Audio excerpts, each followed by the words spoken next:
Hey guys, hey, sorry about that.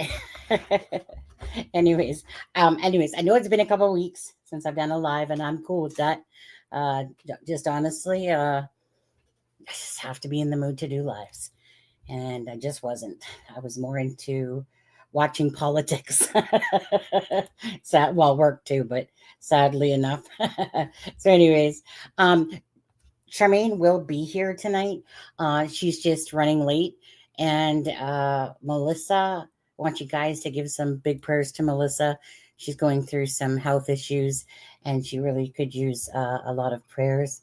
And Alexa, she's driving from somewhere to somewhere. I can't remember. Well, somewhere back home, I believe it is PA. I think she said stuff like that. So right now you just have me, which is gonna have to do. and anyways, so high necessary evil, Delphi.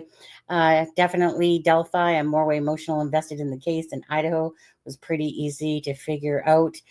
To be honest. I know, it's just a couple of these videos that have come out. Actually, there's in general, there's just a lot of things that have been going on, hasn't there been? And it's not like I'm not noticing, but in between the politics I'm watching, I'm not even a political person either, but whatever. what will be at the end of the day, right? So I still love you Americans over there, regardless of your president, what he's doing, but whatever. We'll see how it all plays out in the end. Maybe they'll all have a group hug together, and the world will be at peace for a change instead of chaos. Hi, Miss Dog Lover. How are you? The BG video is devastating. Yeah, it's like we all could picture it, and stuff like that. But it's one thing to picture it and know basically what had basically transpired there, but then to actually hear the girls' voices like that and just know what the ultimate. See, I'm even getting warm as I say that because it's just devastating when it's surreal, whatever you want to call it. It's just devastating when you literally hear their voices. Um, and so, anyways, hi Sharon. Sharon, thanks again for sending me that video earlier, which I'll probably play in a minute, to be honest with you. Probably start off with Sebastian first. Um, yeah, I think we'll do that first. Hi Sunny. Yeah. Anyway, so whoever comes in, welcome to the live. Nice to see you guys all. Yeah, and then I was at the dentist today too. Then my face was like all numb up here for a couple hours. On there. Is Melissa okay? Yeah, she's definitely. I mean, I think guys can tell when Melissa's been on. She's hasn't been feeling well, hard to breathe and stuff like that. So um, she just needs definitely some prayers. She definitely has health issues going on, but if she ever wants to speak about them, I'll let her do that. But you guys know that obviously she's been having a hard time breathing and stuff like that, and going to the doctors. And so yeah. So anyways, biggest hugs, Melissa. If you're watching this, prayers so much to you, and just whoever else is struggling with health issues. Sharon Parker, Miss Dog Lover. You guys know. Hi, hello, little Miss Sunshine. How are you? Anyways, so again, Charmaine will be here in just a little bit, guys, and join us. But obviously, like there's like a lot of stuff going on, to be honest with you. Not gonna say, I'm not gonna even lie. I'm not even really prepared for this live that much, to be honest with you.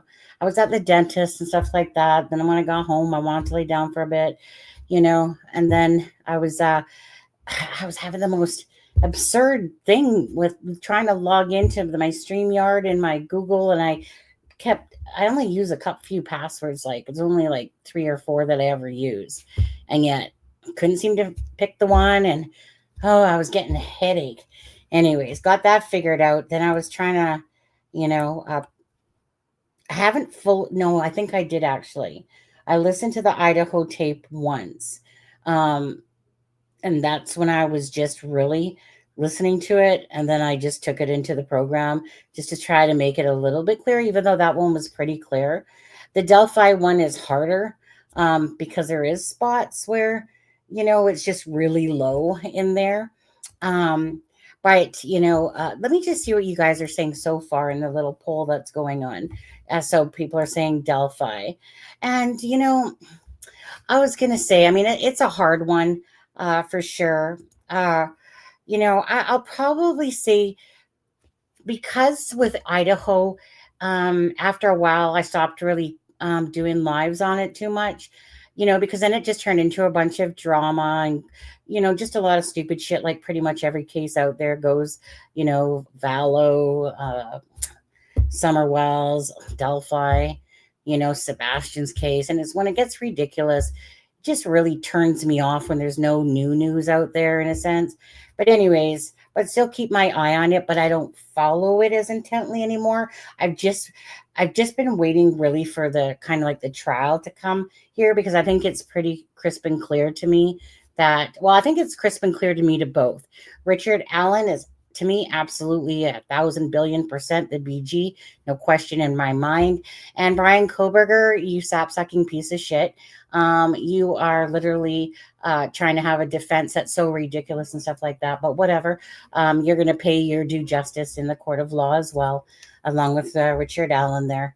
Other than that, you know what? I think I'll start off with this one post first.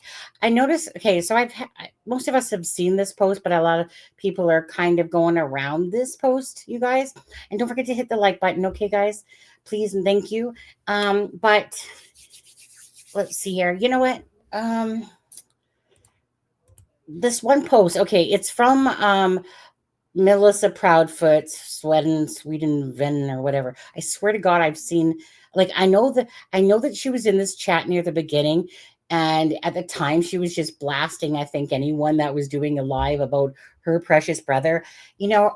At the end of the day, I don't think there's one Proudfoot I could possibly stand. I don't, the mother, to Terry, to Christopher, to Melissa, you guys all suck ass rocks, okay? You guys literally are all narcissistic, big mouths, and you guys seriously, they obviously get it from their family, right? Because when you grow up in an environment like that, obviously that stuff rubs off on you. So they definitely got it from somewhere. But I swear to God, not too long ago, I seen that last name in here, and it wouldn't shock me, to be honest, if it was, Miss Big Mouth in there. But let me just pull up that post really quick. And the reason, let's see here. Did I pull up? Oh, here it is. Okay. So yesterday I just kind of was chilling. I was watching that Mike DeMannon guy, and then I was watching and he was doing the same post here. And then I was watching Mr. Crime, Mr. E, and his wife, Mrs. E, and Auntie E, and I was watching them for a while. I really like watching them. I like really grounded people. I don't like to watch those channels that are just like, they're just drama, loud and noisy and blah blah blah. I just like to listen to facts and fact people that have at least some good brain cells, and they're pretty concise and when they're talking, and it just, you know what I mean, you're just there for the information. I'm not there for those drama channels and stuff like that unless I have to be forced to watch him because Christopher A-hole Proudfoot's on one or something like that.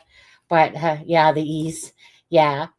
It was funny because so I had typed something in the chat, and then all of a sudden his wife is almost like knocking him, going, "You know who she is?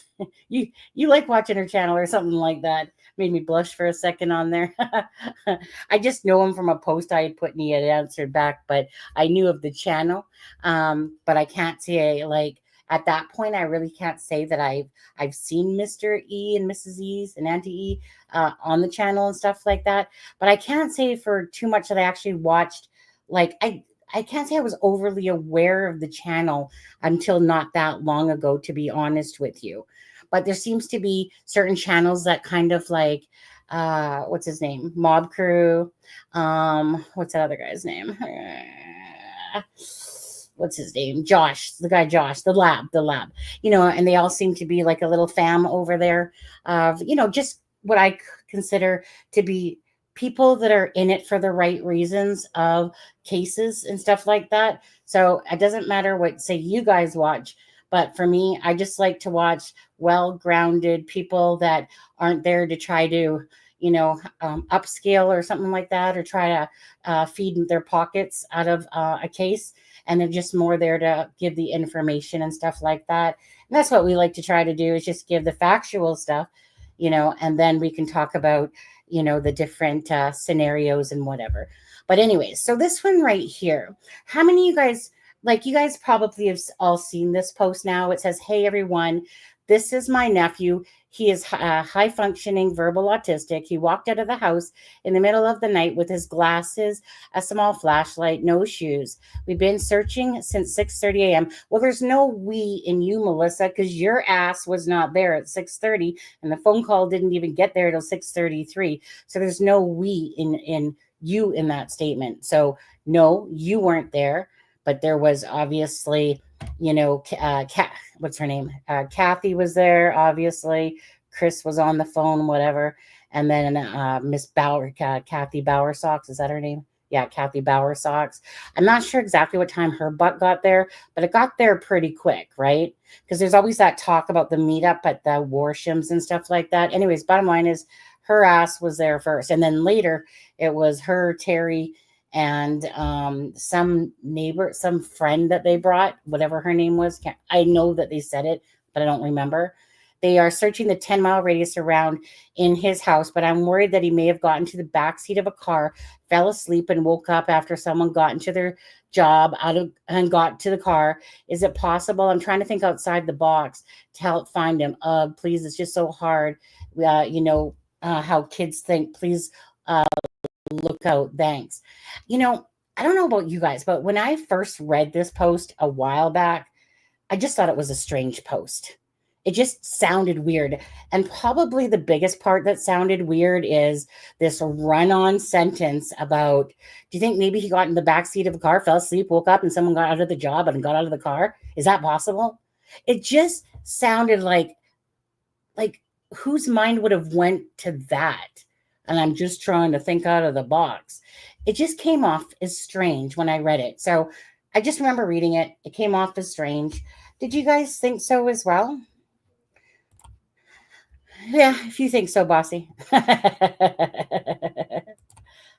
I'm not a fan for reasons, but he, yeah, whatever. I mean, I'm sure he's a decent dude to everybody else, or at least most people, but whatever. But anyways, like a lot of people like respect his work and stuff like that, but I lost respect for that man when he like literally, well, I'm not even gonna get into that. Either way, I'll just say he's a good dude for certain people. He's just not my cup of tea. But anyways, so this post right here, did anyone think that this was strange as well? And like I said, Melissa was the big ass mouse sister that came in here, started, going off at the mouth. And then she's like said, well, that she would like talk to me. Of course, the minute I tried to reach out to her on Facebook, of course that puss didn't, right? But it's like Christopher Proudfoot, blah, blah, blah, blah, blah, blah, blah, right? Then one minute he's going to call me, and the next minute he's like, yeah, like, I'm good. And I'm just like, oh, what? You don't feel like trying to tear somebody's asshole apart right now? Because I was waiting for it, because I would tear him a new asshole, to be honest with you. I did. Oh, I didn't. So I apologize, honey. I think you're good. Oh, no. It's just from a long time ago with Delphi and stuff like that. I just, in general, I hate it when you help people and then they backstab you. And then you realize that the person you thought they weren't. And that's how I feel about him. But whatever, right? A lot of people like watching him, and stuff like that. So good on him, and so be it. So no offense taken. And that's totally fine that you even said that. But anyways, so I'm going to play a video that Sharon sent me today. It was from basically a year ago when Seth was on the channel. I happened to subscribe to his channel. He had like 4 videos I think he even had like maybe 4 subscribers or something like that, maybe 12 at tops. But anyways, and then I guess he had noticed that, so then he had come and watched the live that I was doing, and then I asked him if he wanted to come up. So it wasn't like it was a prepared live. I think that there was, Cluminati, that big orca over there. I think she was sitting there saying, or her husband, or no, her husband was saying that, and trust me, if my mouth goes off today, I don't care. I literally don't care. For all I care, that Shamu that sits there and has her channel, that sits there and, berates everybody, and her, like, it's just so ridiculous to listen to channels like that. But anyways, the husbands had made a comment like, I think that they've talked before. And I'm like, no, you idiots. But anyways, no, me and Seth never talked before. Not at all. Okay. So if you're watching this channel, pieces of shit channel over there, no, we never talked before. It just was impromptu thing. We were talking about Sebastian. Seth happened to be in there. I asked him if he wanted to come up and stuff like that. So it wasn't like I was prepared. And he was having very bad legs, and he kept dropping. And so he ended up just dropping the last time and never did end up coming back up and stuff like that. So, whatever. I just, somebody, Sharon, had sent me the clip, and I know other people, not like a few months back, were playing that same clip, but we'll play it again. Okay. So it's what channel is this? Okay. Gotta find it. I got too many tabs open. Oh, it's called Court and Crime with Tia. All right. So she had taken a piece of the um clipping, like a lot of people had, once they realized that, yeah, Seth was on the channel. A lot of people didn't realize it. Bottom line is, I better hush up to, nah, I'm good. I just don't care. I'm so over these pieces of trash channels and stuff like that. So if I happen to call freaking Clamati Shamu because she freaking looks like one and talks like one and has a nerve to even come close to telling me that I talk a lot, go fuck yourself, bitch. That's what I got to say to you on that one, because you are literally the biggest piece of shit big mouth out there. Well, at least according to me. Was that too rough? I'm sure she can handle it. I'm sure she got big ass granny panties on and can handle it. But anyways, okay, I'll be nice. Okay, I'll start being nice. Just because I'm hot. Yeah. But anyways, so let me play this clip. It's about 5 minutes and 57 seconds long. Yeah, I know. You know, the thing I will say about this is, I like karma. And I'm going to show you a bit of karma in not too long. And I don't even care that I'm going to show it, to be honest with you. But anyways, I just believe in karma. What comes around goes around. Like I said, what you put out to the universe, and I expect the same thing myself. What I put out to the universe and what I get back. So if I'm doing something that, when karma comes and bites me in the ass, well, I probably ass deserved it. Okay. But I believe that in time, because they couldn't use their channel for a few days not too long ago. Why is that? Because they don't know how to follow any freaking guidelines from YouTube, right? They're sitting there like cursing and like I said, using people's content all day long and then bashing them and stuff like that. Like, what did they really think? So I will let karma take care of them. Just like there was those people in Delphi. YouTube took care of them eventually. Yeah. I always get instant karma, so I pick my. But anyways, let me play this out, you guys. So again, this is did I show it? Here, I'll make it bigger. Or do I want to make it? Yeah, I'll make it bigger. And I'll just simply hit play. All right, 1 second here. I'll make sure the volume's up for it properly. So this was Court and Crime with Tia. Okay, so she gave me, kudos to this channel. So we'll give it back, and let me just quickly grab her link on here as well. People want to check out the channel. It's all fair in love and war, right? Okay, so there we go. So, anyways, so you guys, just to premise this clip, this is when basically Seth is telling us about Christopher saying that, like, what if it goes south with Sebastian, basically meaning that he's dead. Like on the first day, he looked at me and he hadn't even been back for like 2 hours or 3 hours. And he looked at me, what are you going to do if this goes south? And I looked at him, I said, what are you talking about if I go south? What are you going to do if he's dead? And like, I'm going to walk out of this house because if I do anything else, they'll put me in handcuffs. Now, if you're wondering whether you heard that clip correctly, yes, you absolutely did. That is exactly what was said. So let's dig into this a bit deeper and give some context. On the day Sebastian was reported missing, Seth drove over to Chris and Katie's house. At the same time, Chris was also on his way home, having worked a few hours away. According to Seth, Chris had been home for about 2 hours when he suddenly asked Seth, "What if this goes south?" He then clarified that what he meant was, "What if Sebastian is dead?" Now, before we dive any further into that, I want to make 2 quick points. First, I'll be placing a link to the full video in both the comment section and the description, so feel free to check it out for the full context. Second, I'm not siding with any of the parents involved in this situation. They've all acted oddly at one point or another, and some have aligned themselves with questionable characters, the kind of grifters that you wouldn't want near a serious situation like this. Their stories don't always add up, and at times, they flat out don't make sense. So, if you're someone who's a strong supporter of Seth, or a fan of Chris and Katie, this video might not sit well with you. I'm not here to pick a side, I'm Team Sebastian, and my one and only hope is that this boy is found soon and found safe. Now, back to Chris's strange comment. Think about it, Sebastian hadn't even been missing for 24 hours, and Chris was already talking about the possibility of him being dead. It's such a strange thing to say, especially so early into a search. Why go to the worst-case scenario right away? Sure, you could argue that sometimes people say bizarre things when they're under stress, but this wasn't just an offhand comment. I also want to point out that, at this point, I take anything these parents say with a huge grain of salt.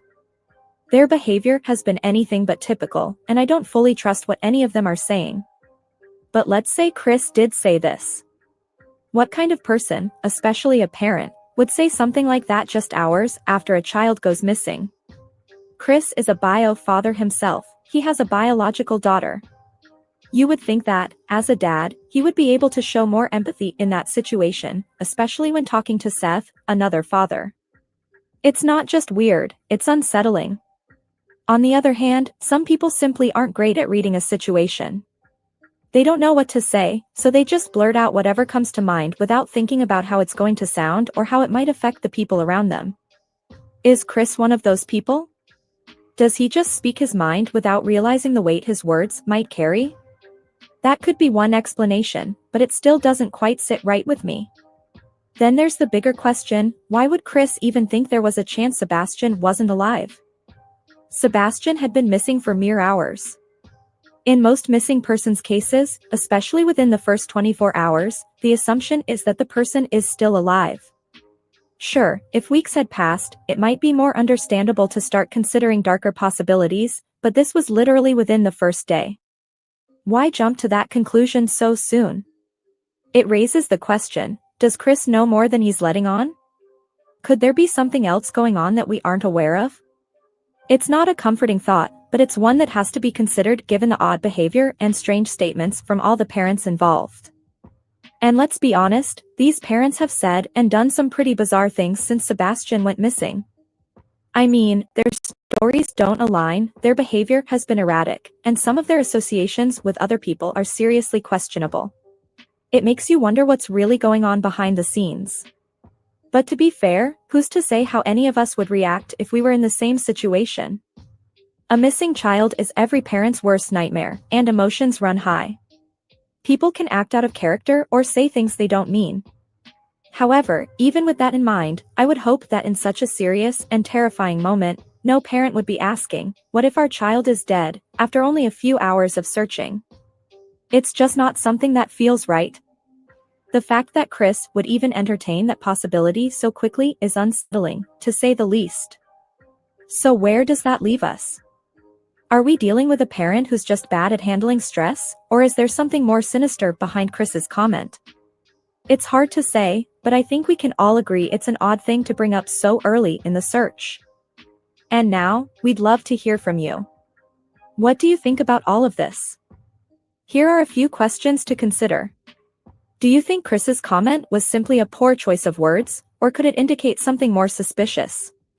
Why do you believe all three parents have been so inconsistent with their stories? Do you think there's a chance that one of the parents knows more than they're letting on about Sebastian's disappearance? And with that, this brings us to the end of today's video. Thanks so much for watching. Take care and stay safe.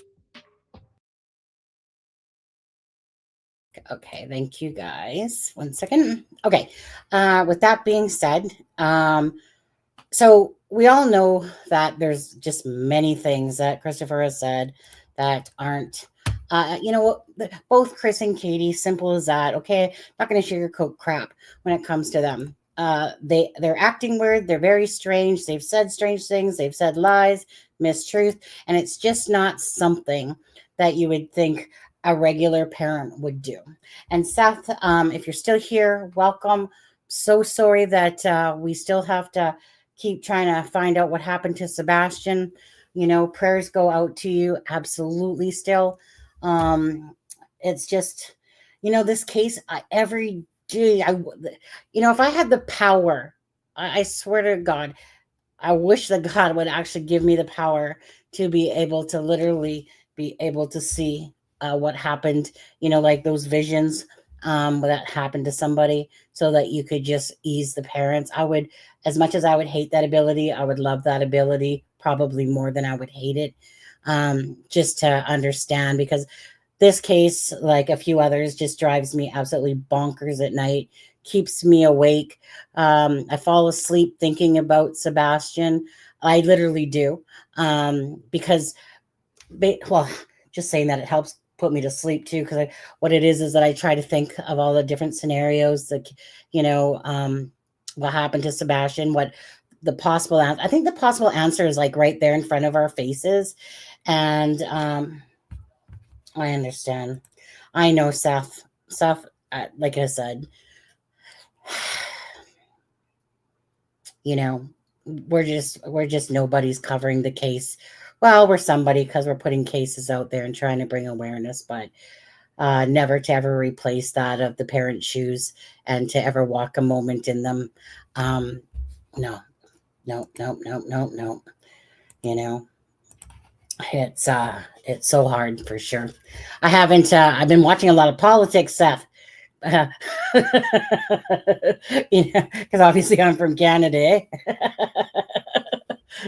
Trying to keep up with everything that's going on. There's a lot of things, you guys. But okay, so there's a case in Canada here that happened back in 2008, and this a little bit had some similar parallels to somewhat what I think is a possible explanation. So this mother, so her name is Penny Boudreau. Okay, it's obviously a French last name, and her daughter Carissa Boudreau was murdered. No Tennessee whiskey for you. No, who is it that slapped on the 50%? Actually, we don't even. In some of the provinces there, they won't even sell American alcohol. In BC, they won't sell alcohol from the red states. And that's where I'm from, BC. But you know how, what was it? The EU put a 50% tariff on whiskey. And then Trump's like, you better take that off or I'm slapping a 200% tariff on you guys. I'm just letting it play out. The end of the day, I wish I could. It's on my phone. There's literally a freaking big, so there's this store just down, right behind me over here, called Fresh Street. And anyways, so they obviously hired this mascot. So this big mascot is walking around with in the shape of a big Canadian, maple leaf. So as I was leaving the dentist today, I see this freaking this freaking red thing walking around, and as it got closer, it has the eyes and whatever. And I was sitting there with my video recorder trying to get him because he was further away. But it was so funny. He started coming closer to me. Hi to you, Josefa. How are you today? So, anyways, okay, no politics, no politics.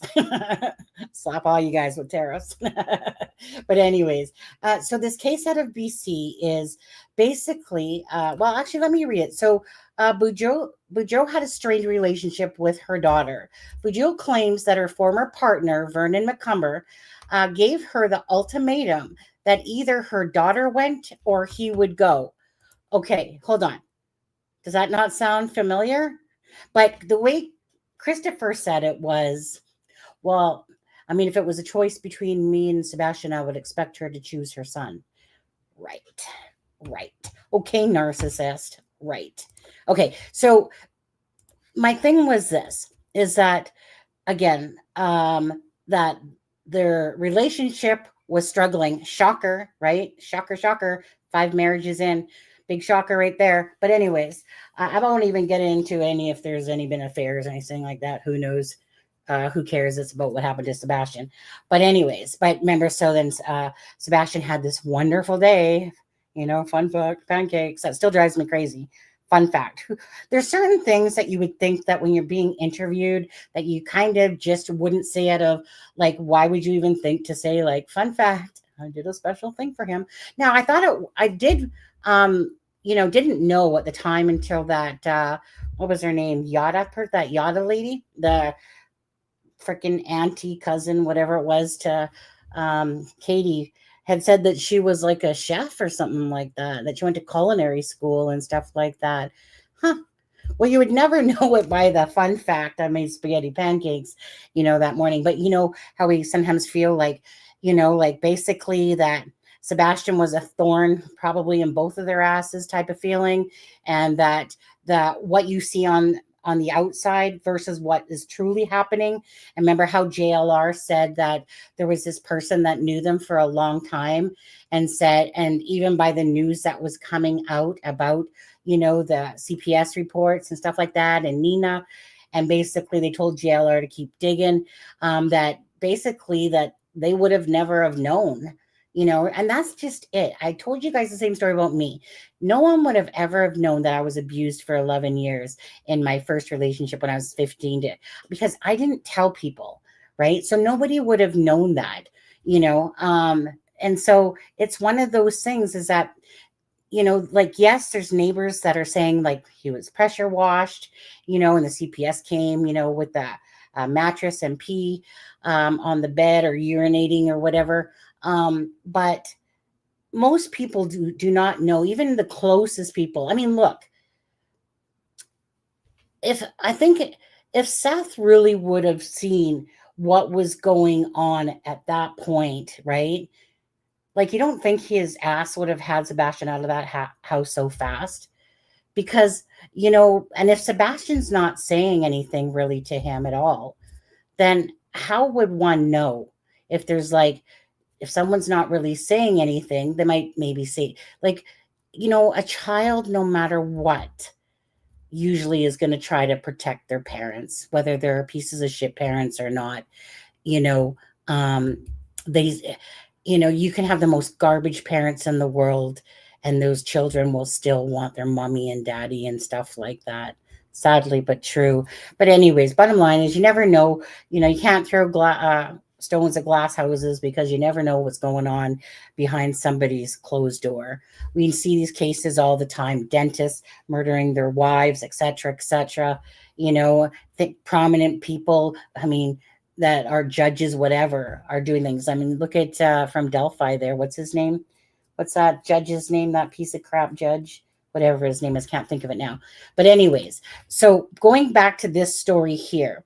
So it says, however, okay, so gave her an ultimatum that either her daughter went or he would go. However, McCumber denied this, stating, I asked them, you have to do something about this, because this is not productive family when they're arguing and fighting. So he's basically saying, no, I come home and hear them screaming and hollering, and I'd come on up to the stairs. We were satisfied he did not, that she was to kill Carissa.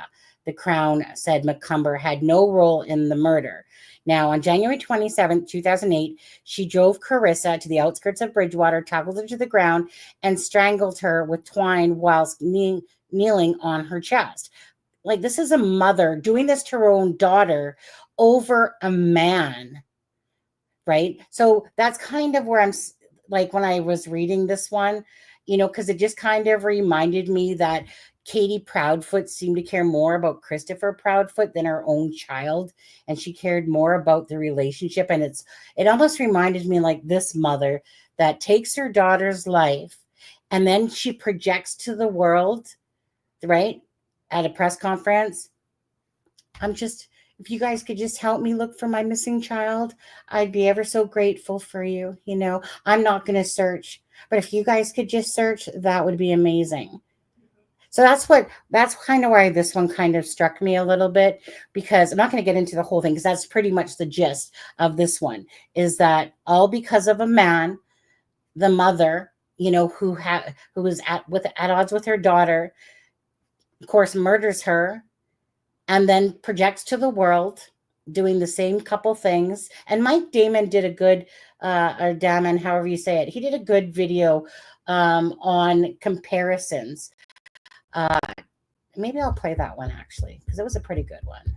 But anyways, so the mother's projecting to the world like, hey, please help me find my daughter. She's missing. And of course, when she's found, DNA. And she says she's basically doing it because he gave her an ultimatum. Basically like, she goes or I'm gone. And she was like, I think my daughter's gonna go. We see this all the time. So yeah, absolutely. So it's just stuff like this. And that's, I guess, what the bottom line here is that you guys, we are not idiots. They are taking us for fools, to me, to think that literally that they're selling their shit to the, to the Eskimos there. That they literally, like, to me, Chris is very transparent. He's a full-blown narcissist through and through. He's as clear as transparent glass. To me, it's Katie that is the deceptive one. And that's the one that's playing like this meek role more so than who she truly is, her true self. And I said that from the start, actually. There was something that was bugging me always about Katie, because it's kind of like when you don't know somebody and then, hindsight gets you to see more visuals of it. So at the end of the day, I keep thinking about this and thinking about this over and over and over. And in my personal opinion, I absolutely believe Sebastian did not leave the house on his own accord, that Sebastian and Katie and Chris absolutely have something to do with Sebastian's disappearance. There's nothing that leads me any other way. And I'll be a monkey's uncle if it ever comes to fruition that there was something else. But honestly, when you look at the footage or lack of footage and the way that they've portrayed this, the way their lack of looking, the whole thing from the get-go, you guys know what I'm talking about. The lies. Why are you lying? Why are you making a mockery of this case to me? On the interview that Katie did and Christopher on the WSMU, not only were they not wearing green, Katie wasn't even holding a photo of her goddamn son.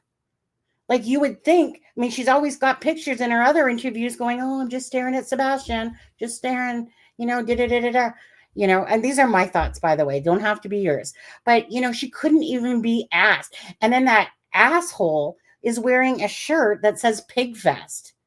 Right? That's what I'm saying.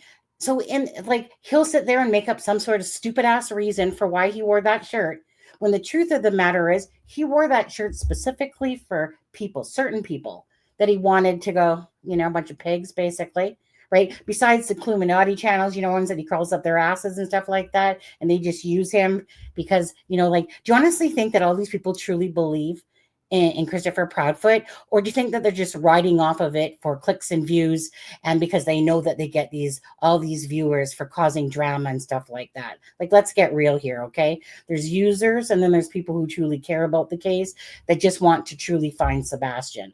But he wears this shirt with Pig Fest on it, right? So, of course, so it's that subtle, what do you want to call it? What's that word? You guys know which word I'm looking for. Anyways, a subliminal message basically to you guys, right? And you just see stuff like that. And then he tried to portray, Christopher, that is, I swear to God, make me want to puke. But anyways, he sat there and he tried to portray like, yeah, it's just been so devastating on all of us. We just want him to come home. Fuck off, you do. Okay, you don't. Bullshit. But anyways, so it's just when you're literally watching a year later, right? And when Mike was playing this one video, and I might just play it actually. Okay, there's genuine crying to me. And then there's remorse because you did something. Tears. And I swear to God, when I looked at Katie's eyes in this one moment that of the picture that he played, and I think it was from the WSMV one, and her eyes, it's almost like I'm an eye person. I stare into your eyes. I want to see your soul. I want to know if you're telling the truth and stuff like that, right? Because like I said, the eyes to me are the gateway to the soul there. And I swear when I was looking at Katie's eyes, I was like in my head going, you know what? I keep trying to give you the benefit of the doubt, but it's just not happening. It's just not happening. I can't feel it. I don't feel true remorse, Sarah. I feel remorse that she's bringing up these emotions because there's probably remorse there because she knows exactly what happened to Sebastian. But I don't feel like it's a genuine remorse when you clearly had nothing to do with anything at all. Did St. Andrews come out as a link? Wait, what? Lost on that one. Not sure. Kind of a Stockholm Syndrome bond with a parent. Yeah. Seth, did she cook? Hey, Seth. Yeah, how was Katie for cooking, by the way? Now, you know what? I think I might go to that video. So anyways, so this story was just something parallel to me. Because there's part of me that believes, there's a couple different things, but there is part of me that believes that basically, you know what, listen to what Matt said about the Proudfoots, the Bower Sox, right? Listen to what that guy that worked with Terry said. Like, the way he talked was that he is just evil. Now, does it shock you that he got out of the car, with Terry Lynn and JLR? No. Because why? Because they're just a bunch of arrogant, think that they're all that in a box of ho-ho type of thing. And they just think that their shit don't stink and that they can pretty much do and walk on water whenever they want. And they just have all those personas about themselves. So, when Matt's sitting there telling us about things about Terry Bowersox and how he was calling Sebastian an idiot and an artard and stuff like that, and basically mocking him. But not only did he mock Sebastian, he also mocked his own wife, actually, as well. Oh my goodness.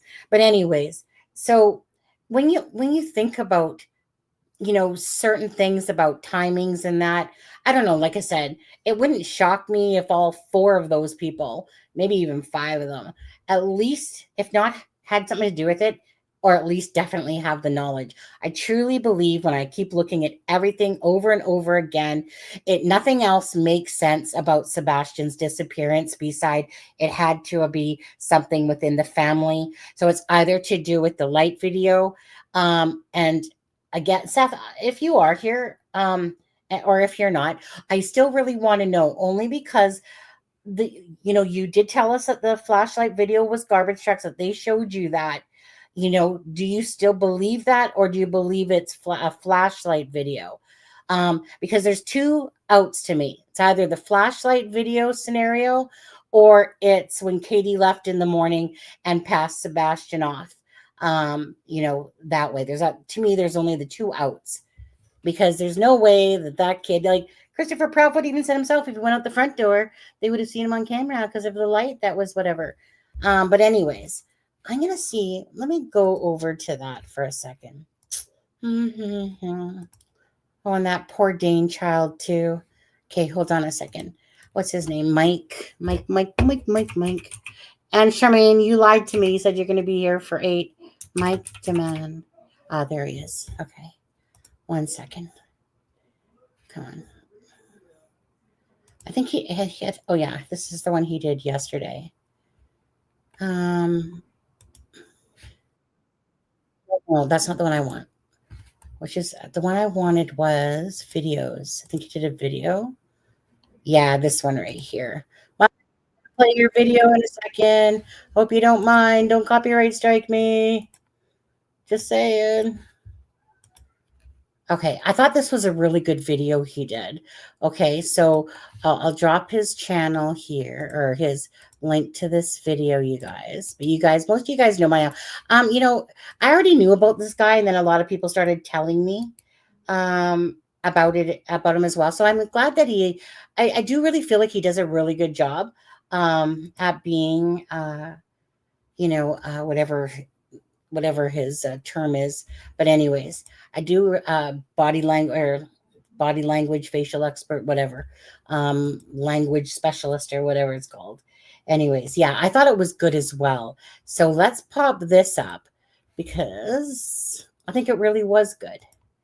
And yeah, we'll make this bigger. All right, now put up the volume. I think we're good. Okay, volume.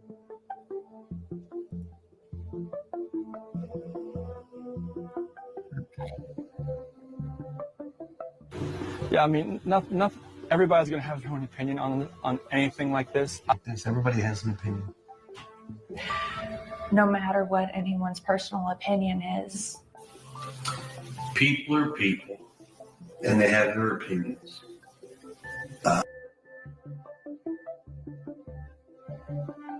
Like the police department went door to door asking like cameras and everything, just like nothing.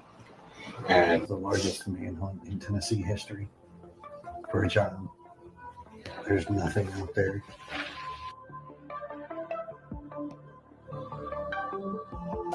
Speculating causes problems. Assumptions cause issues. No, like we have a camera there, neighbor has a camera. Everything's checked out.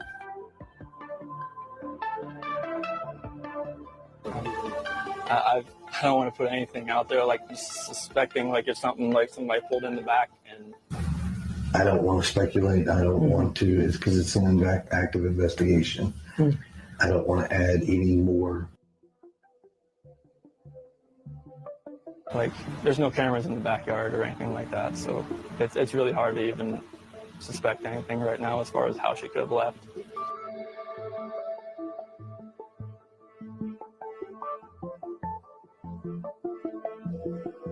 Because we have the driveway back there from the new townhomes, but it's so hard to tell.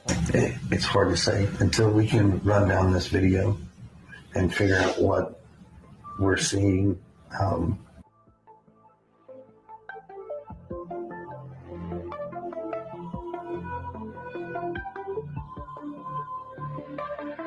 Thing out there, like suspecting, like if something like some.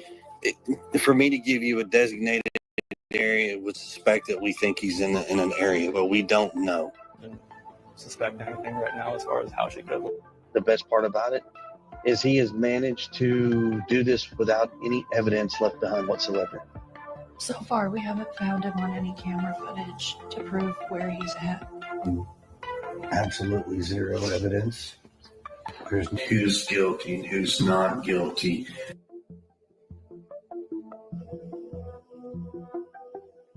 You know, when they usually eat dinner, it was just like I miss them. Like, I mean, I miss telling, hey, you got to eat that, or you're not going to get your dessert. You know, and just like you're not going to get your snack after. I miss that. Like, I miss, you know, him trying to eat all the sweets instead of dinner. I miss him stealing my Brussels sprouts while I'm trying to cook them.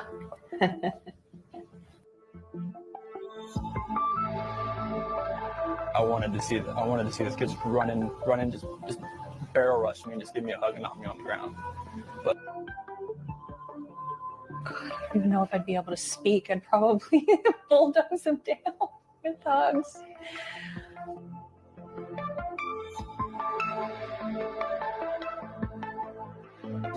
yeah, because like Bella was going to start kindergarten next Monday. Sebastian wasn't very much like he didn't go outside very much. He prefers to play. He prefers to play inside. Because it was typical for him to get up and come and rummage for snacks and things like that. To be here last night and to go into their rooms and know that I wasn't going to turn the rain machines on. And I know that I wasn't going to turn their monitor on. No, I wasn't going to kiss them to bed tonight. It was that's why last night was just horrible. I couldn't do it. We have a bedroom that's empty that is never normally ever empty.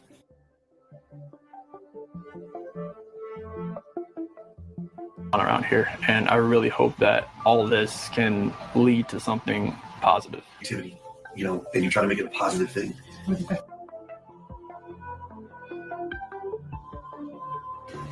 If she's vanished, like I want her back so bad. I want those kids back so bad. Damn, my son, I want to find him so bad. But there's no malice that we just want our boy home. That.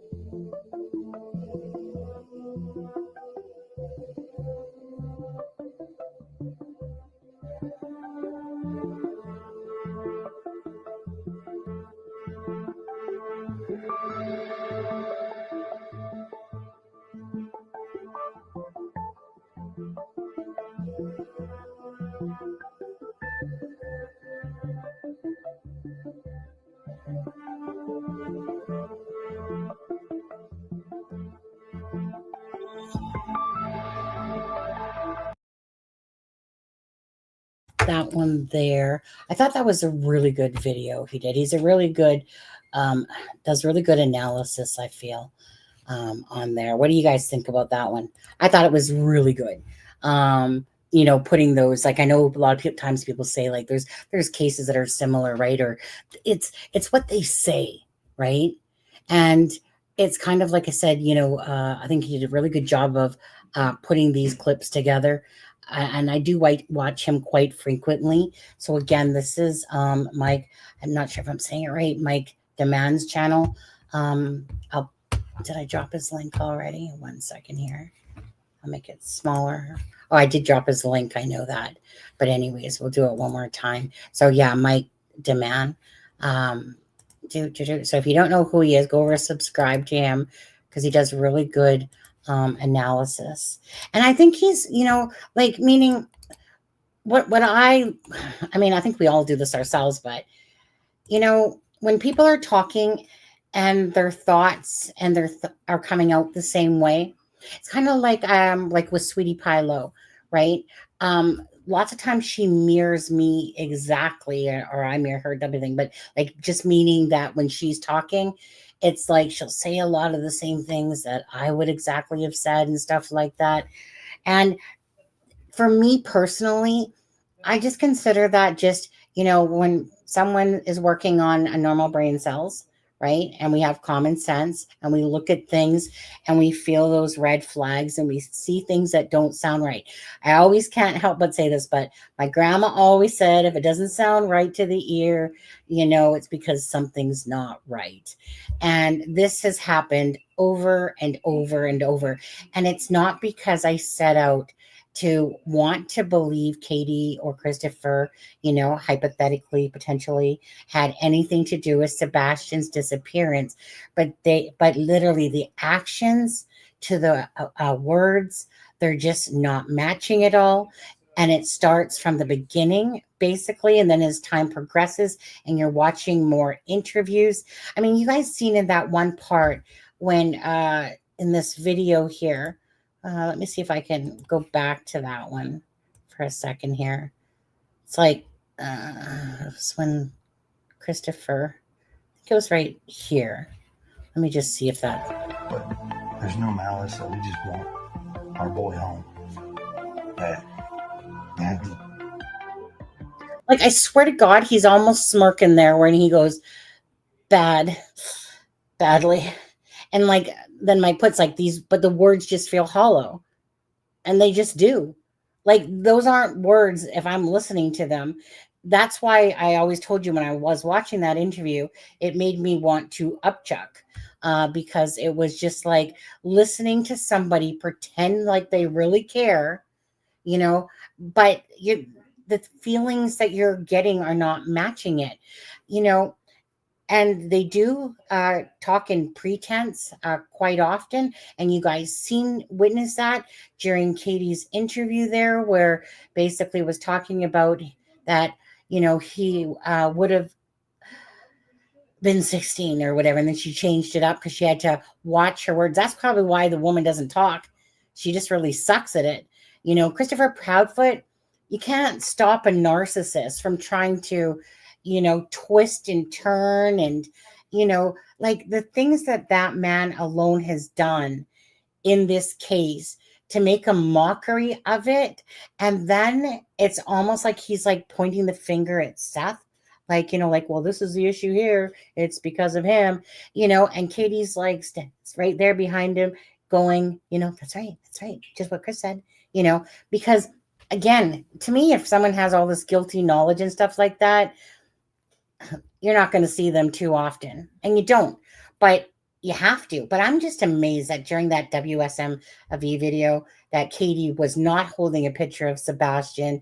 They weren't wearing the color green. You know, it's just like there was nothing.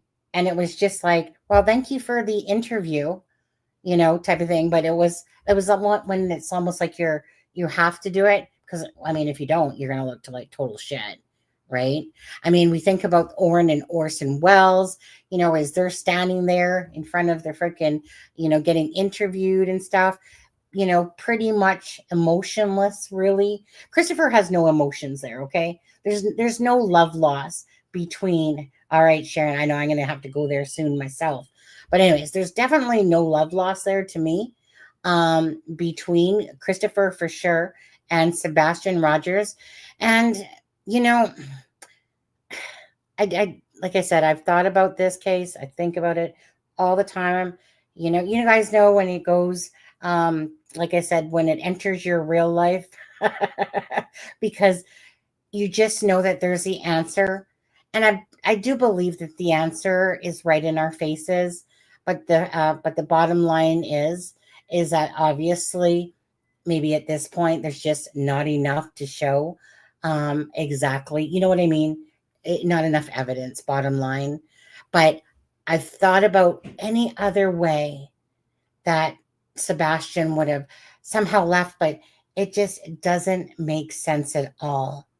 Every scenario I've tried to look at, you know, rule out pedos. I'm sorry. Like I said, because you have to picture the house, and then you have to picture any of the vehicles and cameras that are within those areas. And do you honestly think that, like I said, that people just ninja their way through all the different cameras and being seen by a light and stuff like that? You know, obviously there's only so many vehicles that could have made it during the time frame. And there's only so many people that would have, say, perhaps entered that thing. But it's like almost like doing freaking gymnastics. Like, let me just jump over the bush, roll on the ground, hide behind a tree, you know, duck and dodge. And it just doesn't make sense. So there's only two scenarios to me that could possibly make sense. What do you guys think? Just for you. Do you guys, let me ask you this. Between the two of the two scenarios, just between these two, if you were to get betting person, do you think, hi Paradox, Do you think it was during the time of, say, the light video, or do you think it was in the morning when Katie left at 6:30? And do you think it was just well, I'm not going to ask that part, but the big old act of running outside and like, where's Sebastian? Oh my God, my child's missing. Do. And off in the car I go. Don't forget the fact that Christopher said he called when he was basically as Katie was looking in the room. And then of course the other story is that she was in the car. So again, they seem to elude talking about certain things in certain interviews and stuff like that. Yeah. So I'm curious what you guys think on that one for sure. So you think it was during the video? Yeah. It was really nice to see that video, even though maybe without Christopher, but it was really nice to see that video with Sebastian in the tractor. As Chris is saying, like left arm, this arm, this arm, this arm. I'm sure there was moments, at points when like both of them, whether it was Katie or Christopher, had definitely good moments with Sebastian. But I just feel like, and like I said, I showed you guys a picture. They sure aren't lacking any alcohol in their home. You could see by that interview that was done right near the start, all that alcohol that was in the home. So they weren't lacking any alcohol over there. But some people kind of feel like Katie, like did something to Sebastian, and who knows what that 2-hour and 15-minute phone call was ever about, because remember, she did her homework during that time. I think she walked on water, as well as, scaling all the highest mountains over there.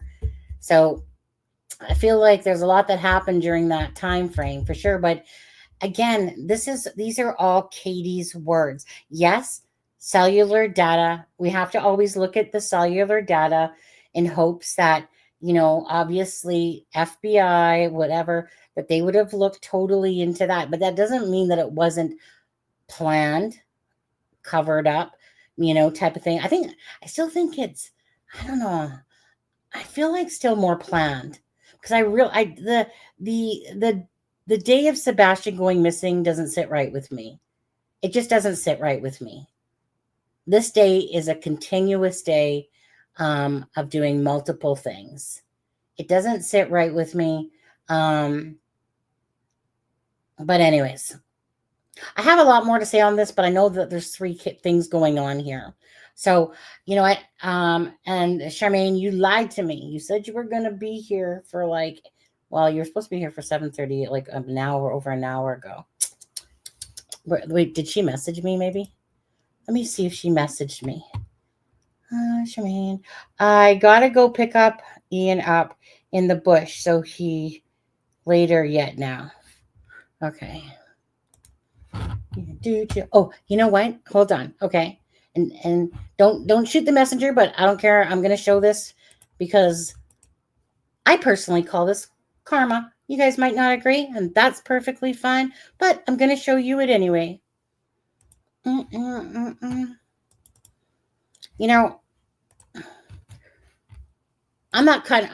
definitely that person that when you stab me in the back, in a sense, what I feel like you stabbed me in the back, and then karma comes and bites you in the ass, well, so be it. So this is, of course, our ex-co-host Aspen Connor, who was arrested for DUI on the 12th of this month in Indiana. And well, obviously, you guys know that I always called him Adam, even though Aspen, on there. So this is what I personally call karma, is that, what you did to me with Delphi, kiss my ass, 250 bond to get your ass out of there. But that's what happens when you start drinking and driving. I have no sympathy for anyone that drinks and drives. My ex-husband, he lost his dad at 8 months old, when he was 8 months old, to 2 ladies on one street. You guys are talking Newfoundland here. and 2 ladies killed my ex-husband's father from drinking and driving. I have no sympathy at all for people that drink and get behind a wheel and then they can potentially take somebody's life. Anyways, Aspen Connor, naughty, naughty, naughty on this one, you guys. Oh boy is right. So I feel no shame in showing this because to me, this is what I call karma. You know what? Because and I'm just going to put this out there. So Aspen Connor, you guys all know, okay? I'm just, like I said, just going to call a spade, hate it or like it, do not care. This is me letting loose on this one. So when Aspen Connor, remember we've been covering the Delphi case. So he went to Indiana, right, to cover the case. And yet I had asked him, I was even asking people for money to help him with gas and stuff like that, blah, blah, blah. Didn't even know he was down there because this is the gist of why Aspen was down there. Besides covering the case, he was kissing ass with all these people that he didn't like, including people that he did like, which was like Susan Hendricks and whatever. Well, he's been working on a documentary, okay? So he couldn't, instead of coming on the lives, he was out drinking, he was out doing all different things or whatever, right? And so anyways, so basically, does it shock you that he's caught with a DUI? Well, no, not really. But anyways, bottom line is he was too busy kissing up to everyone's ass because Adam likes, it doesn't matter if he hates you or not, okay? He doesn't like Kristen from True Crime Door, okay? He doesn't freaking like Julie. He uses people to his advantage because he doesn't like people not to like him. Me, I'm a Cancer just like he is. I don't care. Either I like you or I don't. I don't respect anyone that is liars and whatever, and all that stuff. Adam sold me underneath the bus and didn't come on. He did a couple of moments of a Delphi Live after all those years. And he was too busy, like I said, sucking up to all these people to work on documentaries, very self-absorbed for himself and all that stuff and talking with all these people that he didn't even freaking like. So this is what I say, you know what? Karma, bitch. Karma. Okay? So you know what? What you put out to the universe, you get back. So do I feel really bad about this at all? You should be embarrassed is what you should be. But hey, you know what? So that's why he was arrested in Indiana. Why? Because he's going down there because, like I said, he didn't give 2 shits about me. All he cared about was these little opportunities that was coming to him down in Indiana and smoozing with the Patties and all these people and getting little documentary stuff and blah, blah, blah. So kiss my ass, Aspen Connor. Well, Adam. But anyways, so that's what I got to say about that one. So I call that karma. Karma be a bitch. So anyway, just the last one here. Anyone can get mad at me for showing that. I do not care. I literally do not care because it's what I call karma. So there you go. $250 bond. Aspen Spanner there. 43, 6 foot tall, blah, blah, blah. Operating a vehicle with a Schedule 1 or 2 controlled substance or a metabolite in the blood. Anyways, I'll be curious if it comes to fruition. What somebody else thought. Somebody always thought that when Aspen was on, he was like on meth or something like that. But who knows? I'm not going to go there, but who knows? Or is it his ADHD pills? But anyways, so with that being said, I will drop that now. Right. Wow. Exactly. But Sharon, I just call that karma. Like I said, when you ditch the person that you've been worked with for 4 years type of thing, and then you sit there and you are drinking and driving and you're spending all this time while you're on the Delphi case hanging out with people, smoozing, kissing their asses, drinking and all that stuff. Kiss my butt. Enjoy it. So I'm not going to feel too badly on this one. Sorry, I'm just kind of that way because I don't really have sympathy for drinking and driving whatsoever. Drinking and driving. I mean, look at that couple, you guys. Look at that couple because of someone drinking and driving, that female on their freaking wedding day in a golf cart. The wife on their wedding day as they're leaving on a golf cart, that drunk driver that was bar hopping freaking plows into the golf cart. And this gentleman, this wife, this beautiful couple, freaking the wife loses. And then loses her life. And then that person in jail that was drinking and driving is like, I didn't mean to. Shut the front door. Don't care. You literally killed this man's wife on their wedding day. So I don't have any tolerance for drinking and driving whatsoever. Okay, so that was that. Okay, let's listen to present. No, we don't want that. Okay, we want video file. Present video file. I wonder if Lauren will cover his game. Right? Okay, where's my downloads there? Okay, so let's go to Idaho. Okay, where's my Idaho file? Come on now. I saved you. I know where you were. Where did you go? Come on. Come on now. Where are you? I literally saved you. I saw. You know what? Okay, you know what? I'm going to let you guys can watch this for a minute. Awesome. So let me take off the this and make this bigger. And I'm going to be right back. Path that we go down.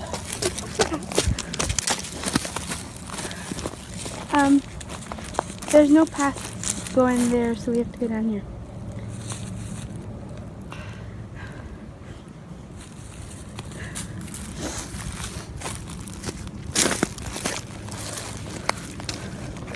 Hi.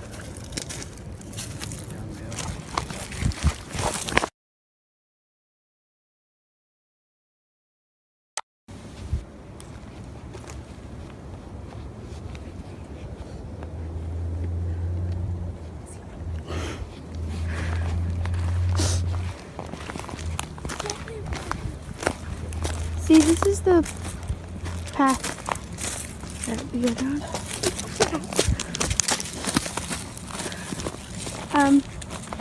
There's no path going there, so we have to go down here.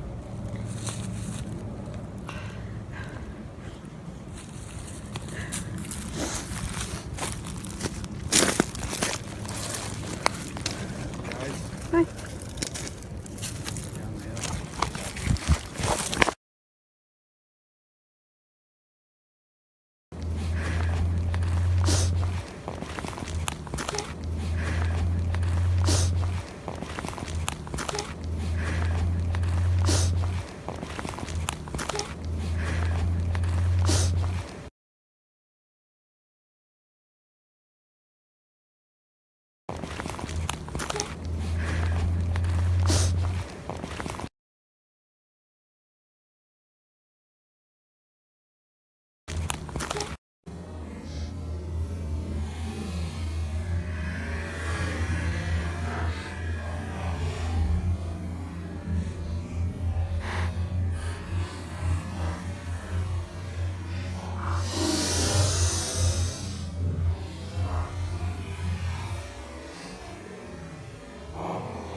Now, not gonna lie, this video, 1 second here.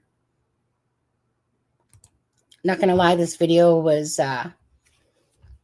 really hard because we were hearing their voices. Even though we've listened to what happened at the end of the bridge for a long time through different people that have said it, So we kind of basically had the knowledge, but to literally see this video, I'm sorry, I was just wolfing down a piece of pizza. Give me one hiccup there. But anyways, it is hard. It's a hard video. I actually didn't, I don't know. Maybe I guess I wasn't thinking it was going to be released to us. So I was kind of shocked when I did see it come up. I didn't do a live when the day it came out. Hi, Citizen Sleuth. And I know that there's not a lot of people watching. There's like tons of stuff going on. Other channels are on, that constantly do lives every day and stuff like that. And there's just a lot of stuff going on with Idaho, with the phone call. There's a lot of stuff going on with, obviously Sebastian's with Delphi. So there's a lot of stuff going on and a lot of people online, because, this is all just kind of coming at us. There's that case. We'll get into it in a little bit here as well. We'll talk about that poor little boy, Dane. Very sad. Now, Psychic Sleuth, I'm not going to lie. Psychic Sleuth, she did call it. Not going to lie. I seen her auto right come up, and I went back and listened to the read. She literally said 3 miles and at the bend, and that's where he was located. So she definitely called it on that one. But yeah, I hope you're doing well, Citizen Sleuth there. But anyways, so this one, one second. Just to like literally, just for us just to watch this, to actually, instead of just seeing pictures and, motion and stuff like that of the BG of the video that we have, right? Just to literally see that, like he's literally following them to commit evil. And even the girls, right? Like, small little Delphi, Indiana, just going out on a day just to enjoy themselves. And then this happens. And I know that there's going to be people out there going, well, but like if they saw him coming or whatever, like, why didn't they just run and take off? When you're in that position, would have, could have, should have, but they would have totally been just freaked out, really panicked, didn't know what to do, besides a gun being pointed at them, telling them to go down a hill. I don't know if they thought that someone was really, like, if they were really going to die at that moment, but definitely, when panic kicks in, you can see with Libby's phone, too, as she's holding it to the ground a lot and it goes sideways. Right? Because it's kind of like when, this obviously she felt something was up, because it was almost like when you're recording, but you don't want them to see you're recording them. And obviously I'm sure she's probably shaking at the same time, because there's that fear. And then Libby, but Abby, well, I've listened to this. Now, where are my darn recordings? Let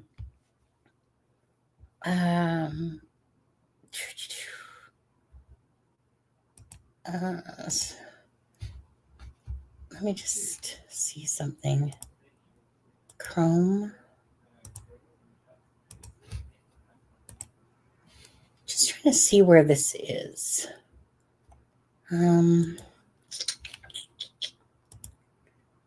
This one here. Tell me if you guys can hear this. Tell me if you guys can hear this, okay?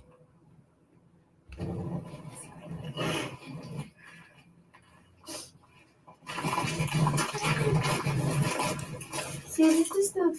Can you guys hear this?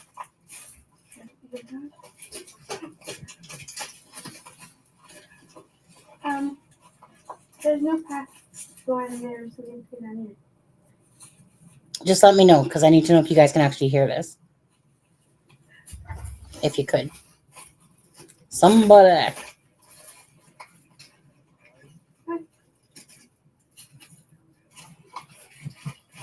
Oh, you can? Perfect. Thank you, citizen. Okay. Just because there's not a lot of people in here right now, so I know I have to wait a minute.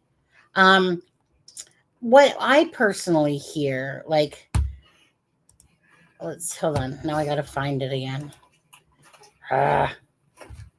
See, this is the path. Okay, let me just gotta close off some of my tabs here. Where is that playing from? There's no path going there, so we have to go down here. Where is that playing from? I know I'm showing it from my screen. Oh, I guess it's playing from here, though.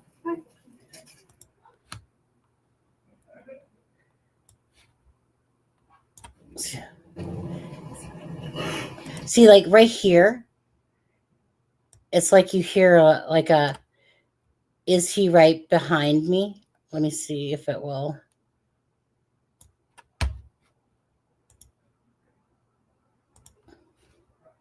Well, that's on max already. Let's see.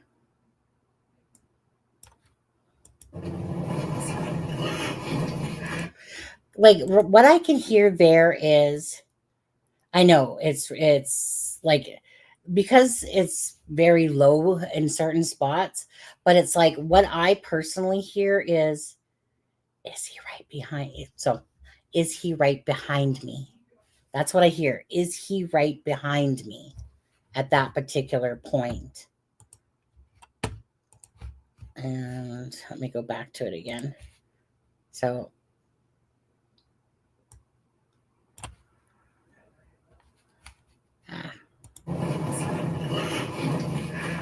yeah, to me, she totally says, is he right behind me? And, I know that we have heard that as well. And then there's another part right here where it's going to be hard to hear in this section. But I'm pretty sure that that's when Libby says, or Abby says, don't leave me up here alone or something like that. Come on. Yeah, that's where she says, don't leave me up here alone. And I think on the, like it's on some of the videos, you can hear certain things better, especially with your earbuds in. But it's kind of like, don't leave me up here alone. And then, we do hear the gun cock as well. 1 second here. And see, this is the path. What does she say there? That'd be a gun.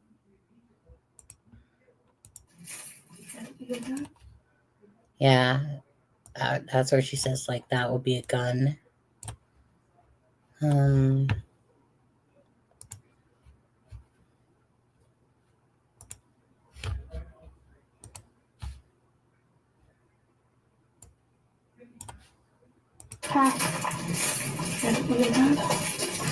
You guys can hear that? That'd be a gun. What does she say? The one just before that.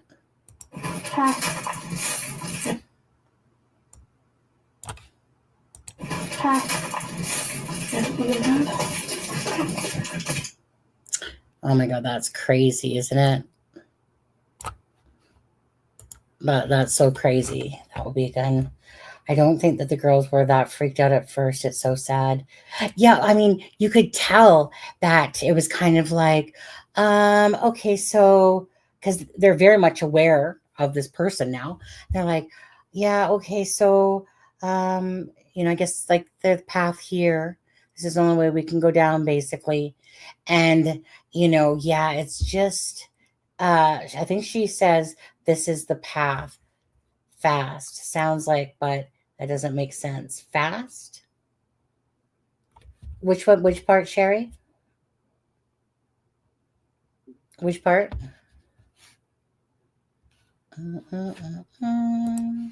So let's just go back here. She says, yeah, that would be a gun. Yeah. Okay, hold on. I know it's playing from there, but I want you to play from here. path. Oh, see, it wants to keep going from there. Why? Just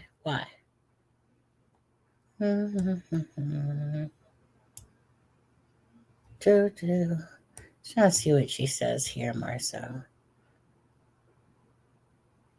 Let's see if we can amp.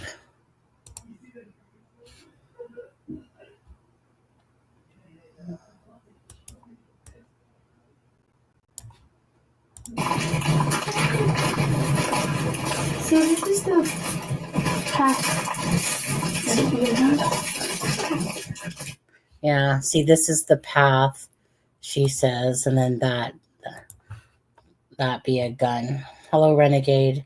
How are you? And then, of course, you know, the infamous, and we'll get to the guys down the hill. It's just so hard. There's no path going there, so they put it on here.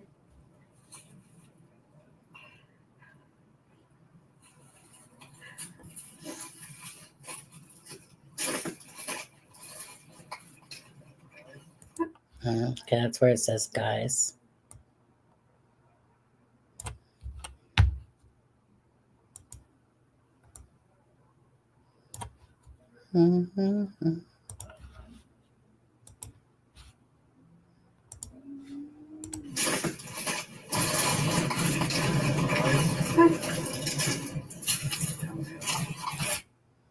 Yeah.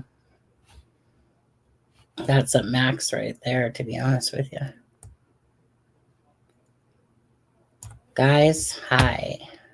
Down the hill.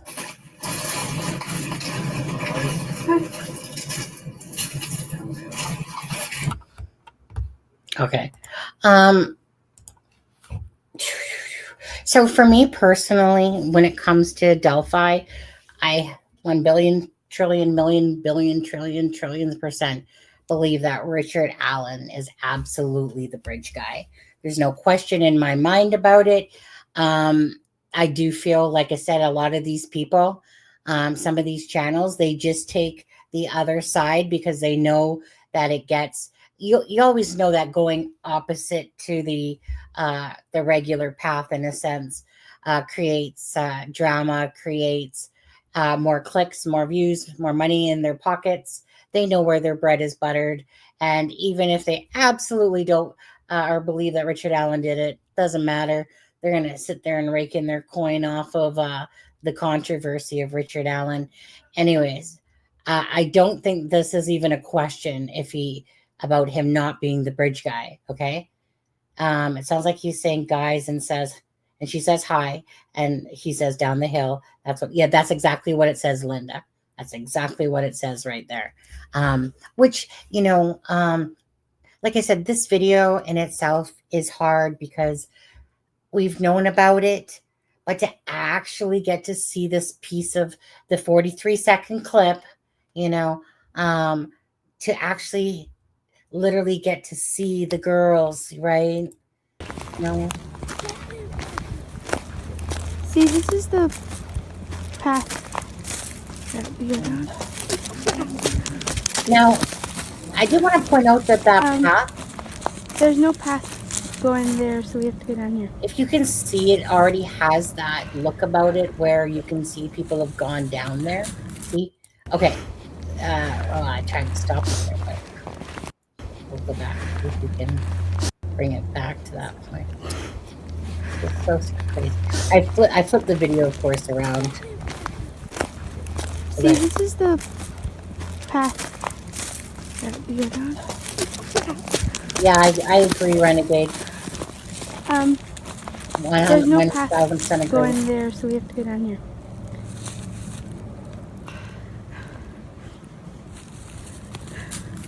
Okay, so see how that path is like that?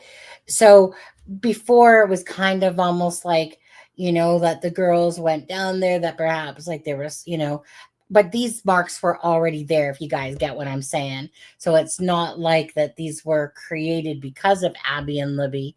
These marks, have obviously people had gone down them before, creating that look in a sense. So at least that part, like to me, it's only because I remember when we saw the picture of it, you were kind of thinking, well, okay, well, the girls went down there. So, if you're going sideways, perhaps because you don't want to go straight down. So you go sideways a little bit if they're moving the earth, but it was already like that. Absolutely. But anyways, so absolutely, Richard Allen, again, this isn't rocket science either. Once the case went to court and we got to learn a little bit more, there was nothing to me. You're not going to try to sell me that shit. This, I guess this is what frustrates me, is that you literally have someone who has confessed multiple times to his wife, to his mom, to frickin' Jesus himself, whatever, and then I'm sorry, but these frickin' ass tards out there want to make it like, he's lying, like, no, he was under some sort of fucking mental health shit going on while he's confessing. So none of it mattered. None of it mattered about the clothes himself. So he must have been in some sort of freaking psychosis state when he said he was wearing a black or blue jacket with a hat covering jeans, and the exact same thing being on the bridge at the freaking same time and then trying to revert it. Okay, that's just stupidity on anybody's part if they can't see what is right in their face. I'm sorry, but there's certain things like this, it's just common sense. And it's just using a brain cell that God gave you to understand that it's not trying about flipping a script on purpose on somebody. It's someone placing himself there, talking about the white van, talking about the clothes he was wearing, being there at the time that the girls were there, because the tard didn't know that there was a freaking video footage of him. So that came to bite him in the ass. But just like any defense team, they're going to try to get their client off, just like Brian Koberger, just like any other person that actually committed the crime. And they try, like Lori Vallow, freaking psycho woman herself there. God, her interview the other day with, what's his face, Morrison guy. Like, that woman, she is there, okay? She's there. But she is acting like she's a freaking space cadet. I mean, don't get me wrong. She obviously, is a little bit woo-woo anyway. But I just mean in general, she's there. Her brain is not fried. Lori Vallow knows exactly what she did, and she's there. She is a twisted bitch, though. She is a lying little bitch herself. I could hear the gun. Yeah, absolutely. But to me, like I said, Delphi case, besides little tidbits that come out, this case is, in a sense, closed to me. I wasn't expecting to see this video at all. And when it came out, I waited a bit before I watched it because I was doing something else. And I think I was just a little bit in shock too, like when it said videos out of the thing, and I, was like, oh, okay, but I was doing something at the time, so I had to go watch it later. So I watched it later, and I was just, it was just really surreal, because in your head, you just thought about all the years having knowledge of certain things, and you could picture it. We already kind of knew, but then to physically see these girls on the bridge, it makes you so angry. It just makes you so angry knowing that these two girls, they were there. They're just right there. They're alive. Up until that piece of shit named Richard Allen right there took those girls' lives. It's just heartbreaking. It's just heartbreaking beyond words. So when you follow a case and you get really close to it, and these girls are like our girls, because they're like, you feel like you have this deep connection to the case with them, because you just keep fighting and trying to understand why these two girls ended up being murdered. And then to come to realize that it was just some piece of shit named Richard Allen that probably had small dick syndrome, freaking shit going on up there, and decides that he's going to, go to his mama's house and go home, have some beer. You know what? I'm just going to go over there and stalk the bridge, see if I can get any candy that comes my way, type of thing. To me, Libby and Abby, like, everything I think that we thought about this case, to me, just went on a flip side. One person, one freaking delusional motherfucker, with fucking issues, obviously, to do something like this, decides that he's going to go down to the bridge, and opportunity came his way and he decided to take it, and he was prepared to do something,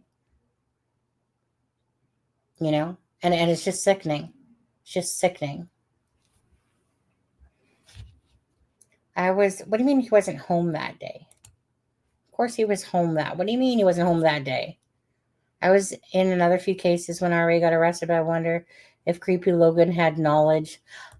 Honestly, myself, well, you're talking about when he was at the fishing store, like the receipt, because he was already on camera, right?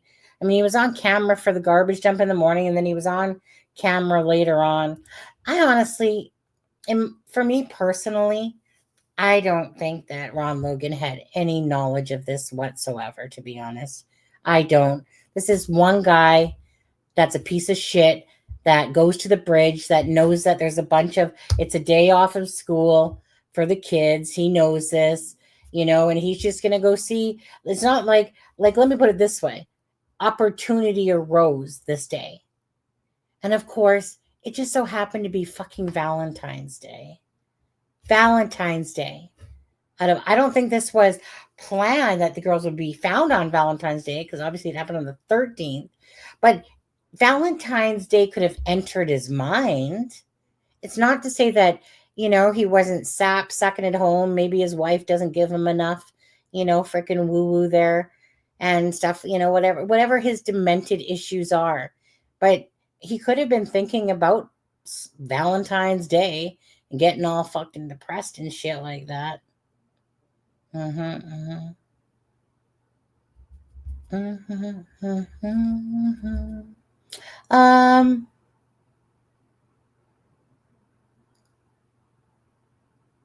can't remember the times for Ron Logan actually anymore, but I just, it was one of those things is that I can understand why people kept going to Ron Logan.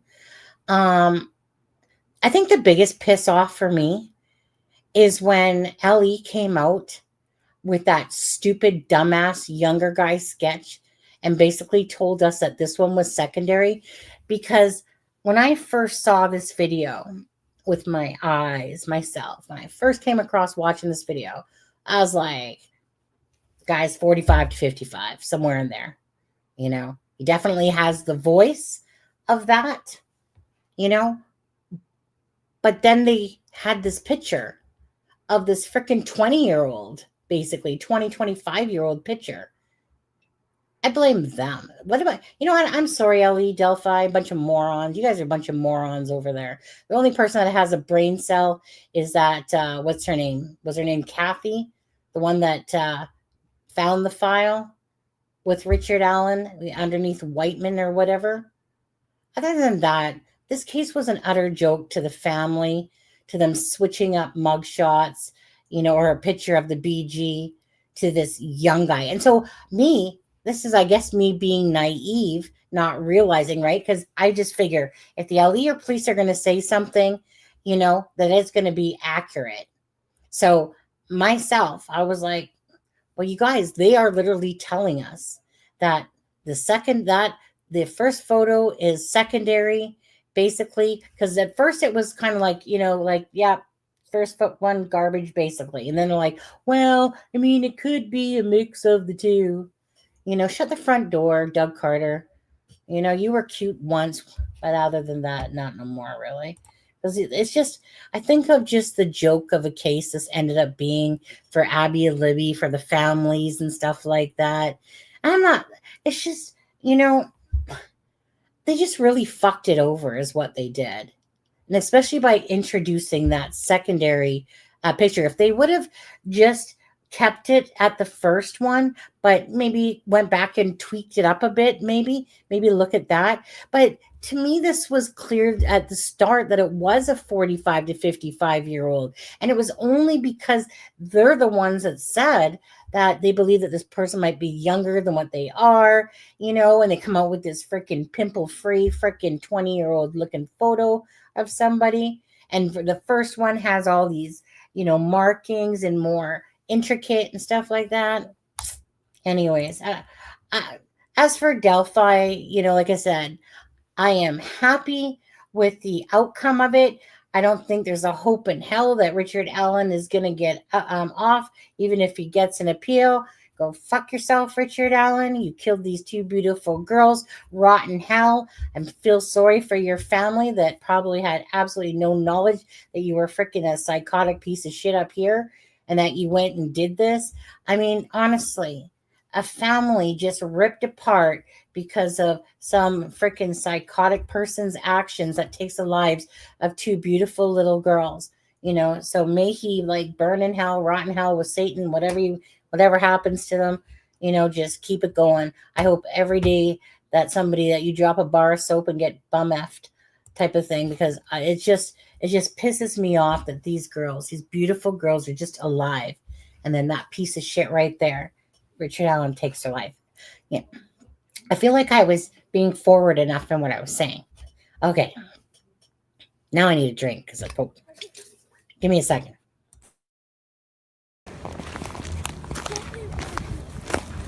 See, this is the path that we go down.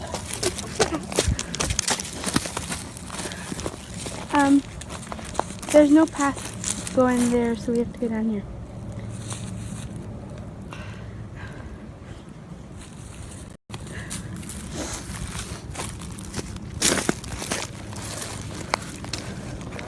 Hi.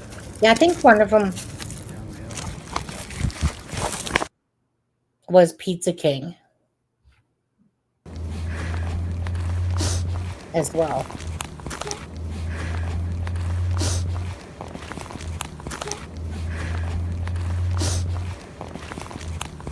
Now, I tried to see if I could myself take more screenshots, and to be honest with you, I even got the same darn screenshot that the police did as well. I'll leave.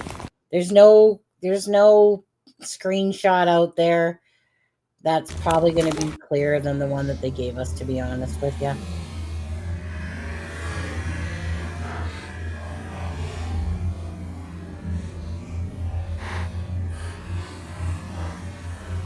Okay, now I gotta find my Idaho file. Oh, there it is. Why do I see it here? I know.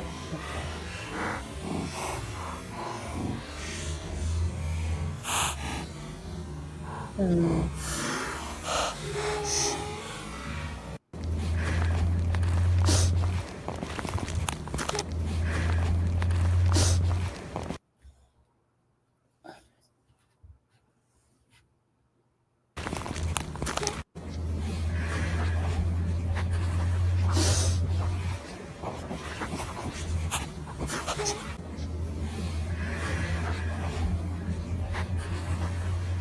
Learned a lot from this case, I will say. See, look at that piece of shit. That's when he's making that move. Watch his gait. Watch his gait. Then he had all these special people acting like he had some sort of freaking gimpy limpy because of it all. Watch the gait. Blah, blah, blah. Now, okay, stop screen. So that's all I'm pretty much going to talk about with Delphi is just this part of it, because again, I am happy with the outcome. Richard Allen is exactly the bridge guy. And this was just one of those videos where I guess we got to, see it all. There's still some questions. I mean, I hope one day Richard Allen just tells the story. Yeah, you know what? I'll say the same thing, Renegade. When I saw that too, I was thinking, let's see here, as we play it. He was closer than I kind of thought as well, to the girl who play it. Yeah. Like, I thought he was, I don't know, I just thought he was a little bit further back, I guess. But,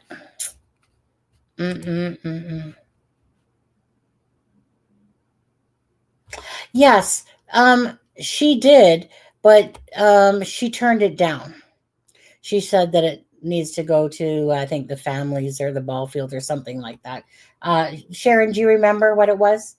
Because I think it was like Kathy, I want to say it started with S, Kathy somebody. But yeah, she was offered the reward.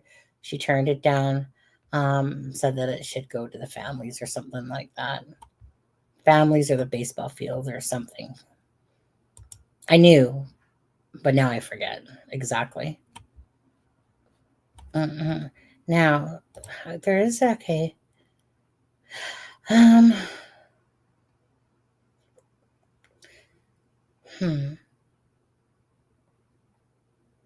So that's saying video file. But that's why it's not. So that's why it's not coming up as downloads, because it's saying a video file, but it's an audio file. Maybe I'll just 5 a.m. 42 seconds, November. 1 second.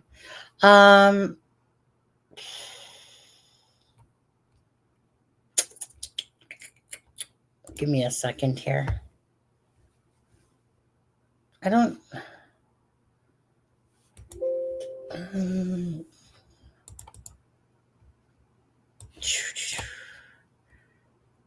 Okay.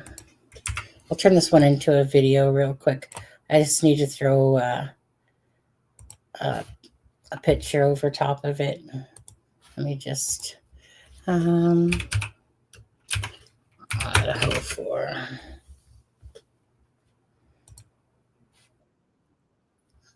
Oh yeah. We don't want that one.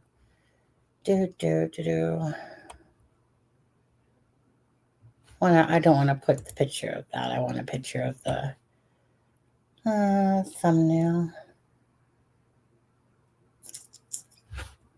Mind you, that's a crazy picture when it was.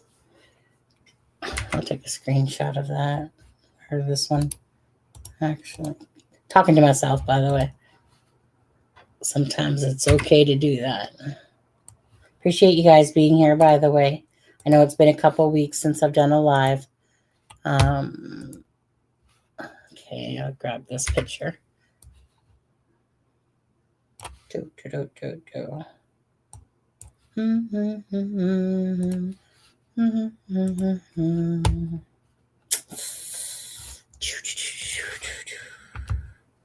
Hey, Mark, how are you? Shank, yeah, that was it.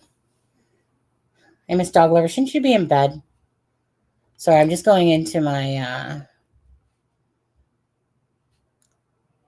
well, I mean, I guess I could just probably, 1 second. Did I get rid of it? 1 second. Open. Okay, we'll put that down there. I'll just, here, I'll just quickly stop this for a sec.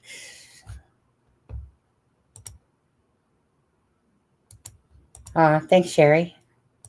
On there. I'll just go into my window here instead.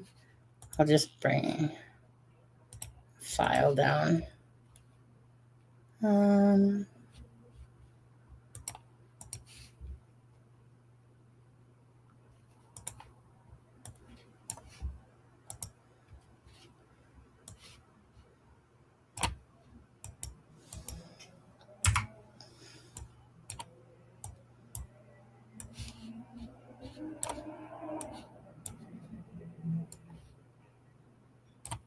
So I'm gonna play this until let me know if you guys can hear it, okay?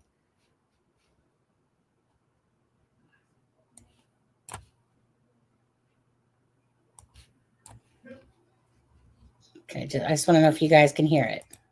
5 a.m. 42 seconds, November 13, 2022. Can you hear? 911 location of emergency.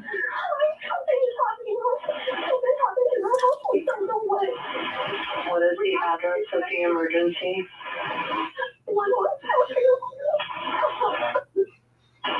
Can you hear? What is the rest of the address? Oh, Kings Road. Okay. And is that a house or an apartment? It's a house. Can you repeat the address to make sure that I have it right? I'll talk to you guys. You live in the white store next to them.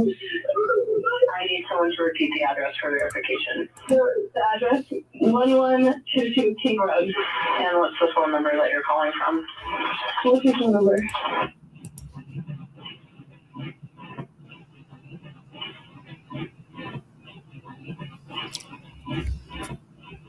And tell me exactly what's going on. One of the roommates has passed out, and she was drunk last night, and she's not waking up. Okay. Oh, and they saw some man in their house last night. Yeah. And are you with the patient? Okay, I need someone to keep the phone, stop passing it around. Can I just tell you what happened very much? What is going on currently? Is someone passed out right now? I don't really know, but pretty much at 4 a.m. Okay, I need to know what's going on right now if someone is passed out. Can you find that out? Yeah, I'll come. Come on, let's go check. No, we have to.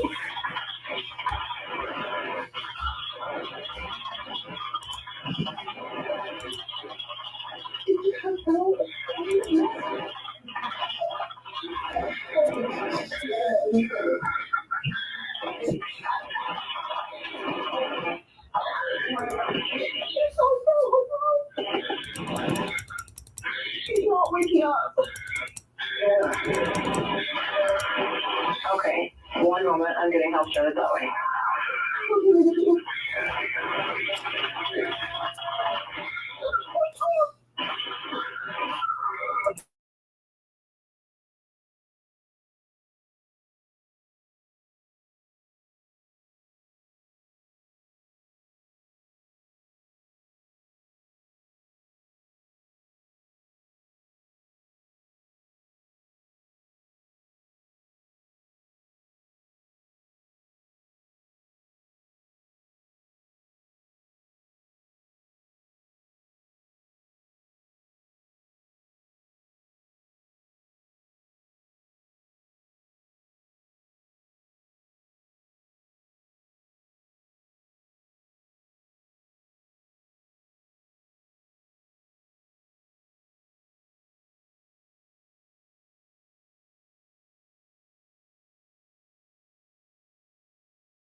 Mark, everybody else said that they could hear it.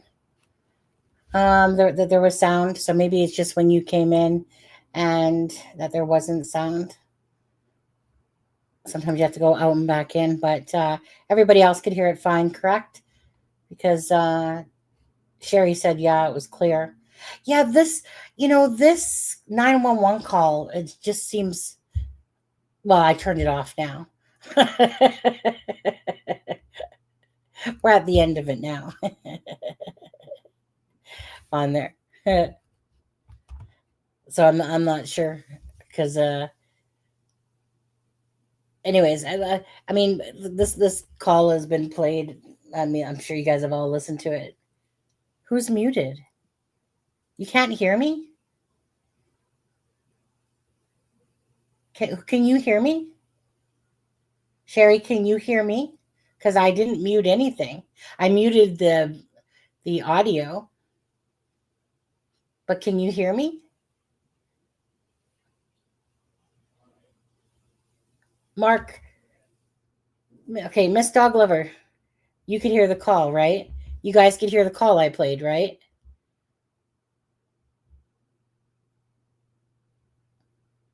Sherry, you guys could hear this, right? There's no reason why. Yes. Okay. Thank you. So Mark, I think it was just you, Mark. You would have to go out and then come back in.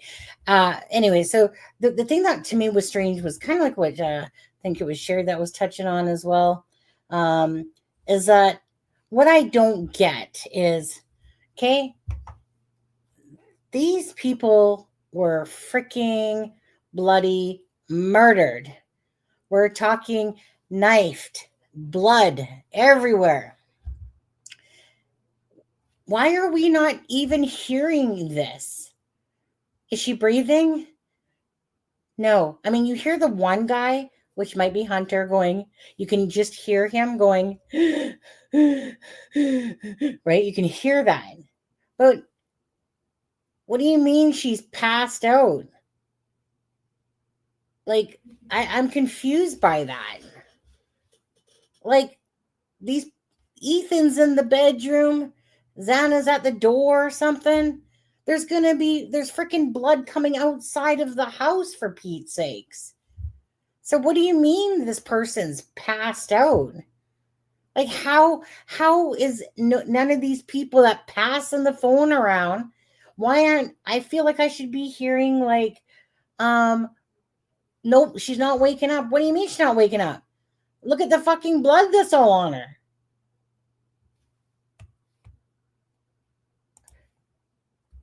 That's what I don't get. That doesn't make sense to me, what they're saying. It's not matching what we know that the crime scene was with a knife, and that there was freaking literally blood coming out of the freaking side of the house from Ethan and Zaina's bedroom. So how can you mistake someone passing out? Okay, I can understand that at first, but not really. Because so the only way I can understand that is if she's wearing black clothes, like they said, and somehow there wasn't this massive mess, and maybe it was just a freaking, and they didn't notice. I don't know. You can't even explain that one to me. Because can you go check? Is she breathing? Okay. No. At what point are we not hearing, oh my God, she's been murdered, blah, blah, blah, blood, blah, blah.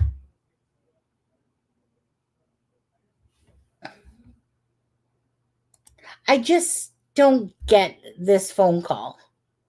It just doesn't make sense to me. It's like when something doesn't match what the crime scene is, and you're like, this phone's being passed multiple times around. Like, you got freaking Ethan in the bedroom. Like, not noticing that, but you can, what? It doesn't make sense.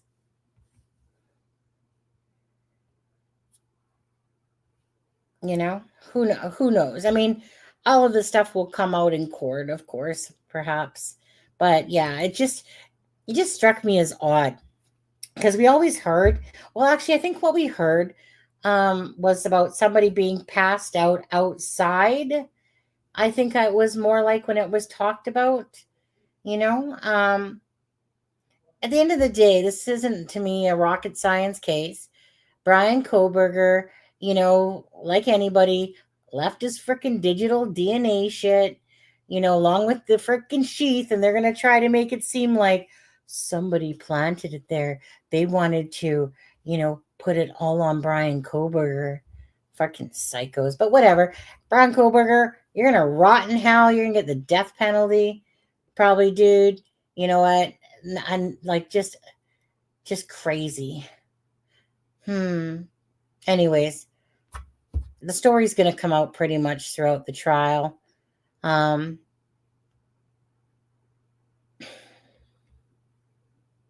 Just another horrific case. I'm back. Can you play it again if it's not much to ask? Yeah, I can do that. I need to get a drink anyway, so I can do that. Yeah, I mean, it's not like there's a ton of you guys watching tonight anyway, so whoever wants to stay for a moment, stay. But yeah, I'll play it back. One sec. Mark, when I play it, tell me if you can hear it, okay? AM 42 seconds, November 13, 2022. On location of emergency.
You guys weren't getting, no, I'm not muted. Okay. Oh, maybe it was muted because, maybe because I needed to let so I turned my mic off. So maybe that's when, but anyways, I've exported it. So 1 second here.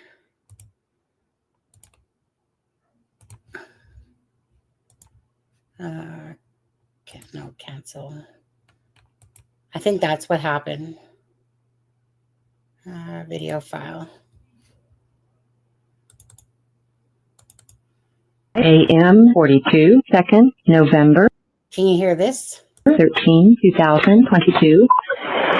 911 location of your emergency. Something is happening. Something happened in our house. We don't know what. What is the address of the emergency? 1122.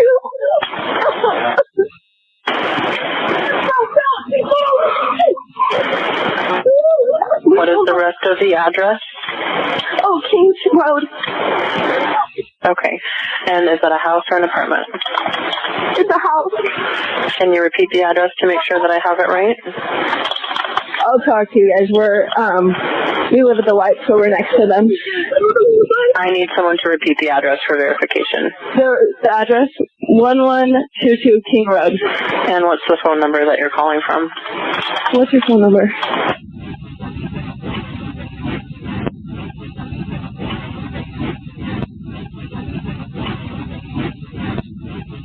And tell me exactly what's going on.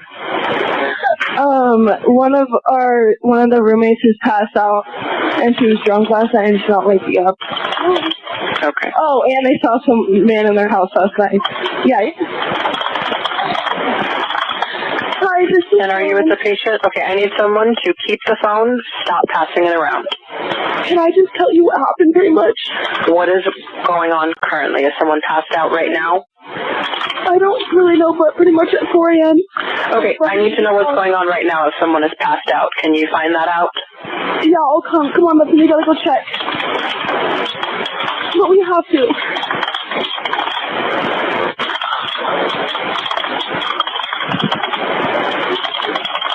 Is she passed out?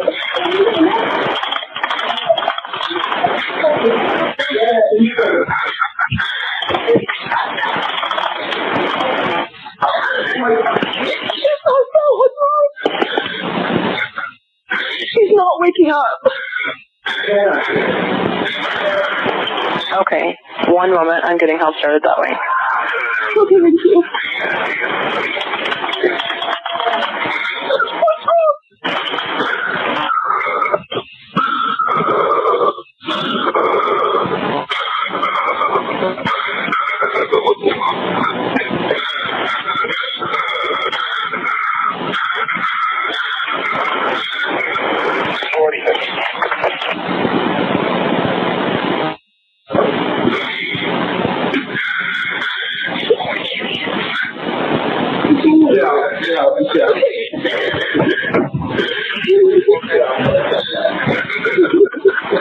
Okay, and how old is she?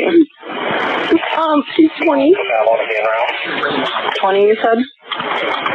Yes, 20. Here's one. Okay. Hello?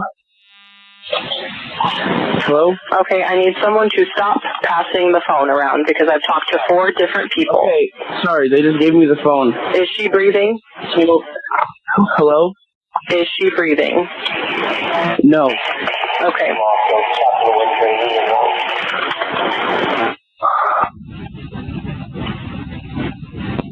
You need to talk to them, Faye. I can't talk to them. I need you to talk to them. Okay. Hello? Okay. I've already sent the ambulance and law enforcement. Stay on the line. If there is a defibrillator available, send someone to get it now and tell me when you have it. Say that again? There's a police here right now. Okay. If there is a defibrillator available, send someone to get it now and tell me when you have it.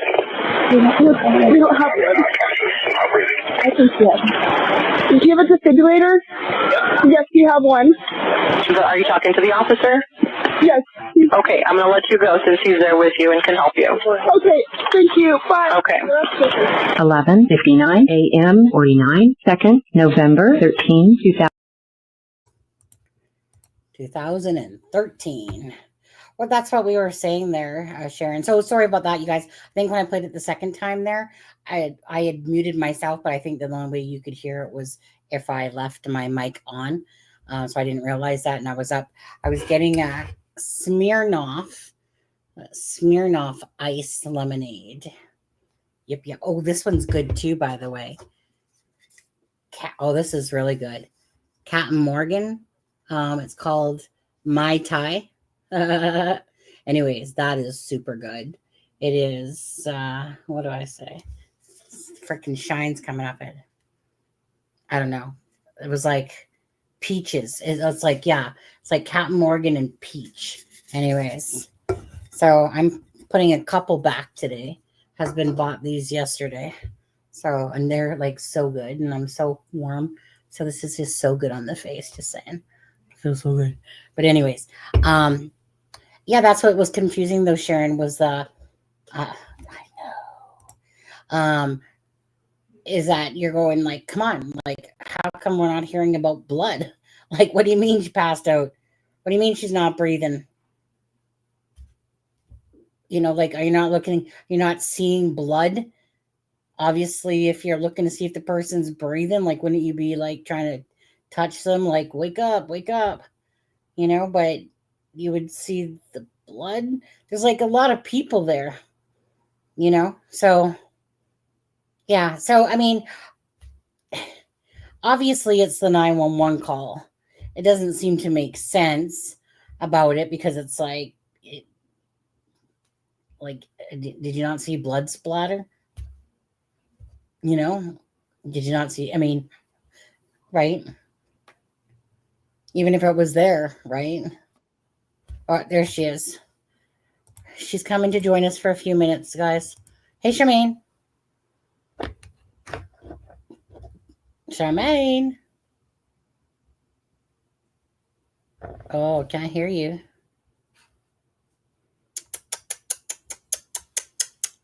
What is it with you and your issues? Can't hear you now. Charmaine. Maybe just come in through your phone if you're not. Remember she had, is that better? Can you, Charmaine? Oh, thought I heard a noise for a sec. She just walked in the door, basically. Can you hear me now? Yeah, I can hear you now. Yeah, I can't hear you. But just continue saying what you were saying. I'm figuring out my sound here. Just You know, keep going. Yeah. Just talking about, like, just been playing basically Sebastian at the start. Then we did Delphi, just you know, the video, and then just same thing.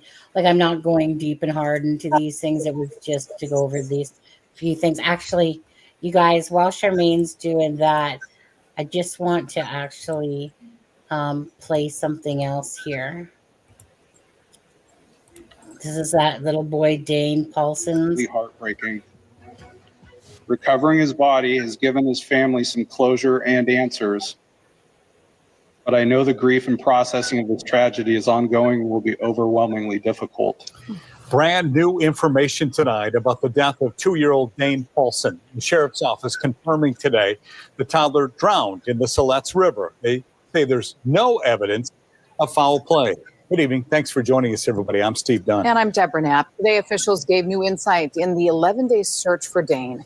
KT's Shelby Slaughter joins us from the live desk. And Shelby, from the start, it seemed the focus was on the river. Yeah, Deb. Even at today's press conference, officials say they found his footprints right there at the water's edge. Canines also tracked his scent there as well.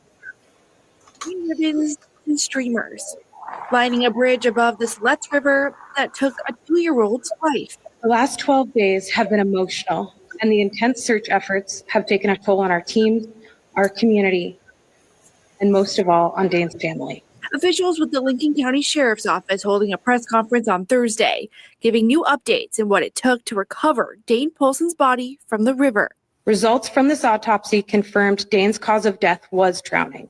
The Sheriff's Office says there was no other trauma to his body, and he was found 3 miles from his home. We're reviewing the case with the district attorney's office, and that is a standard practice within any death investigation.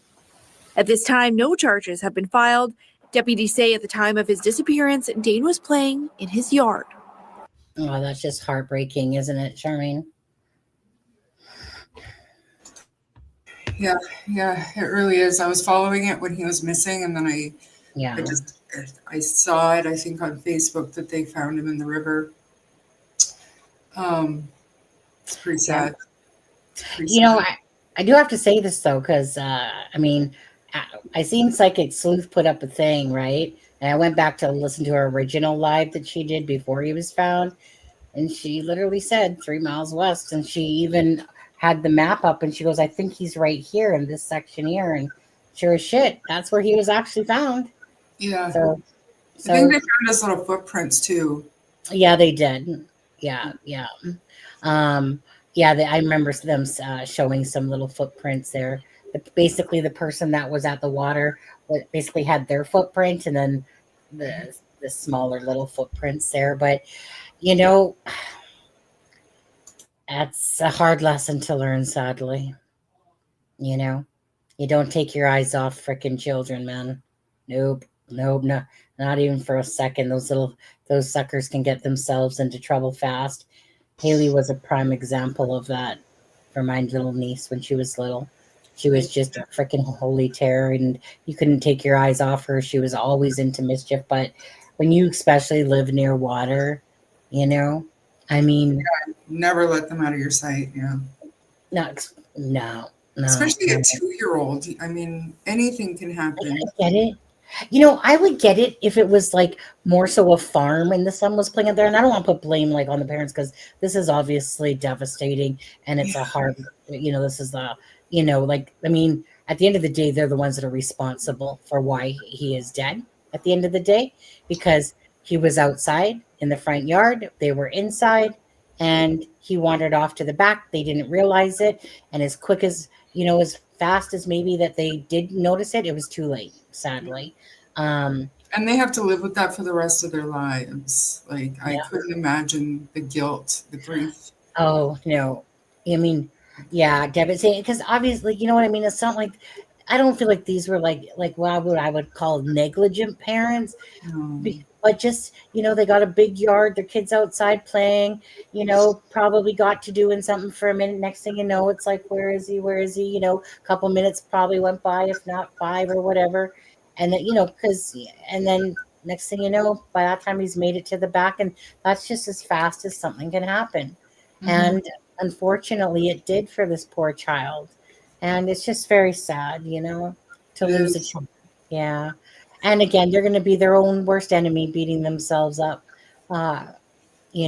because, no matter how you say anything, would have, could have, should have, like even in Sebastian's case, I'm sure Seth is probably thinking of all these different things that he could have, should have, would have, done. You know what I mean? Because people just do that normally. Well, they say hindsight is 20/20 for a reason, and it's true, because we can sit here and, like, even us, we can sit here and say, well, they should have done this and I would have done that, but we don't know. And usually you want to do the best that you can for your kids, and you think you are until you're not, and that's the only time you kind of clue in. And it's sad. And being hyper vigilant in these helicopter parents, people call them down, but at the same time, you know what? I was strict and I was all over my kids, and same. They're both. But there was a couple. Go ahead, Sherry. What was the last thing you said? Well, and I have a grandson who, my daughter's not as hovery as I was.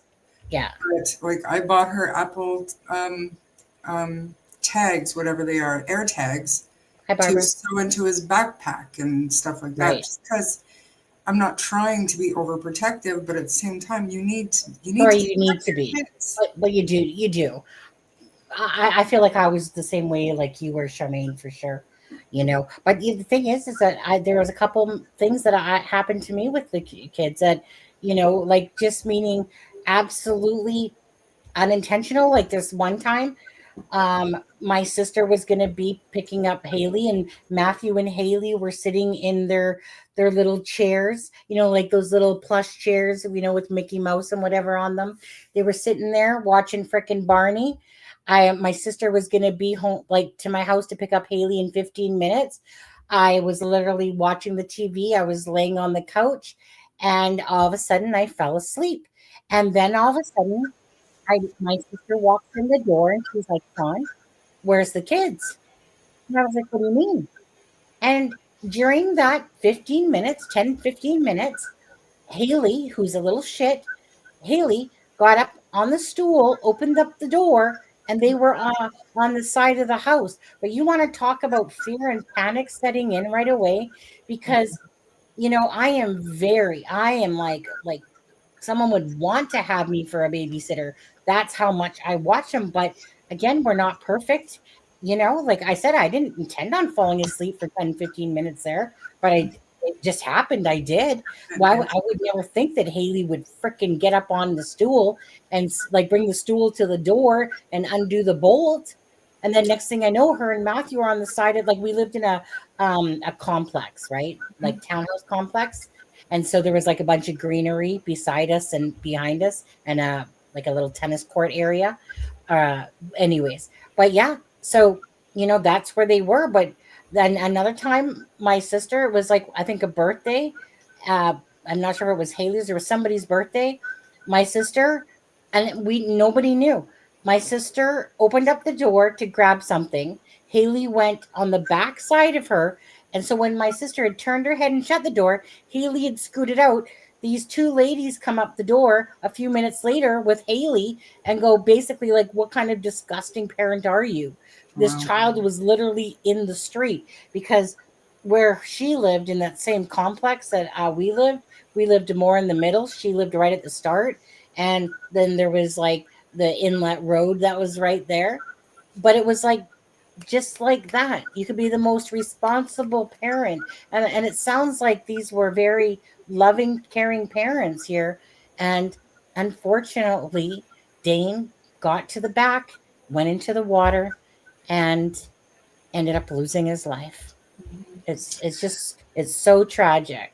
But yet I don't get that vibe like these were bad parents or neglectful parents or whatever. But water and little kids, they just don't mix. No. And I've got a little bit of a story about when my daughter was 2, I guess. And it's not the same thing, but when my daughter was 2, I fell asleep on the couch and she found black Sharpie markers. And she was even crawling on me to do this, guys. She was standing like on the back of the couch where I was, and she drew all over the white walls of my rental apartment with a black Sharpie. And she did a lot. And I don't know how long I was sleeping for, but she did a lot. And you want to talk about panic when I woke up? Because I won't tell you what I had to do to that place to get my damage deposit back. But I mean, you know what I mean? Like she didn't get out or anything, and she was relatively safe. Like I'm not proud of myself. This was almost 30 years ago, but she did some art. She did a full, what's that called? Mural. She did a mural, like, and was basically standing on top of me to do it. And, well, Charmaine, when I remember when me and my ex-husband were pulling up to pick up Matthew, or going to my sister's house because she was watching Matthew, and they're a tall store, condo, like townhouses, and as me and the ex are pulling up, Haley and Matthew were jumping on the top of the bunk beds, and the window was right there, open all the way. And I look down, and you never seen someone get out of a fucking car so fast and up those stairs. It's just like I said, I mean, there was even a time that I went to go shower, and just like you, okay, the Matthew and Haley were in the bedroom. They were reading books. Matthew had one of those little kiddie beds, those little tight beds, right? So during the time that I basically showered, because I showered, then I came out, kind of looked at them, and then I went back and just to blow dry my hair and whatever. Well, I came back, Charmaine, freaking every crayon color on the wall, books all ripped apart. This is Haley, little shit. My kid was an angel. I'm not kidding you. Matthew was an angel when he was young. That kid did no wrong because he just wasn't a mischievous child. And Haley was a freaking devil in disguise. And there's crayons all over the walls. All the Disney books are ripped up. And then they're swinging. They literally turned Matthew's little plastic bed up on its side. And both of them were just sitting on top of there. This is what they're doing. Haley, just swinging their little feet. And I'm like, I was like, I could not believe that all that conspired in like 20 minutes time. That literally, that they're just swinging from the fucking bed that's turned up on its side.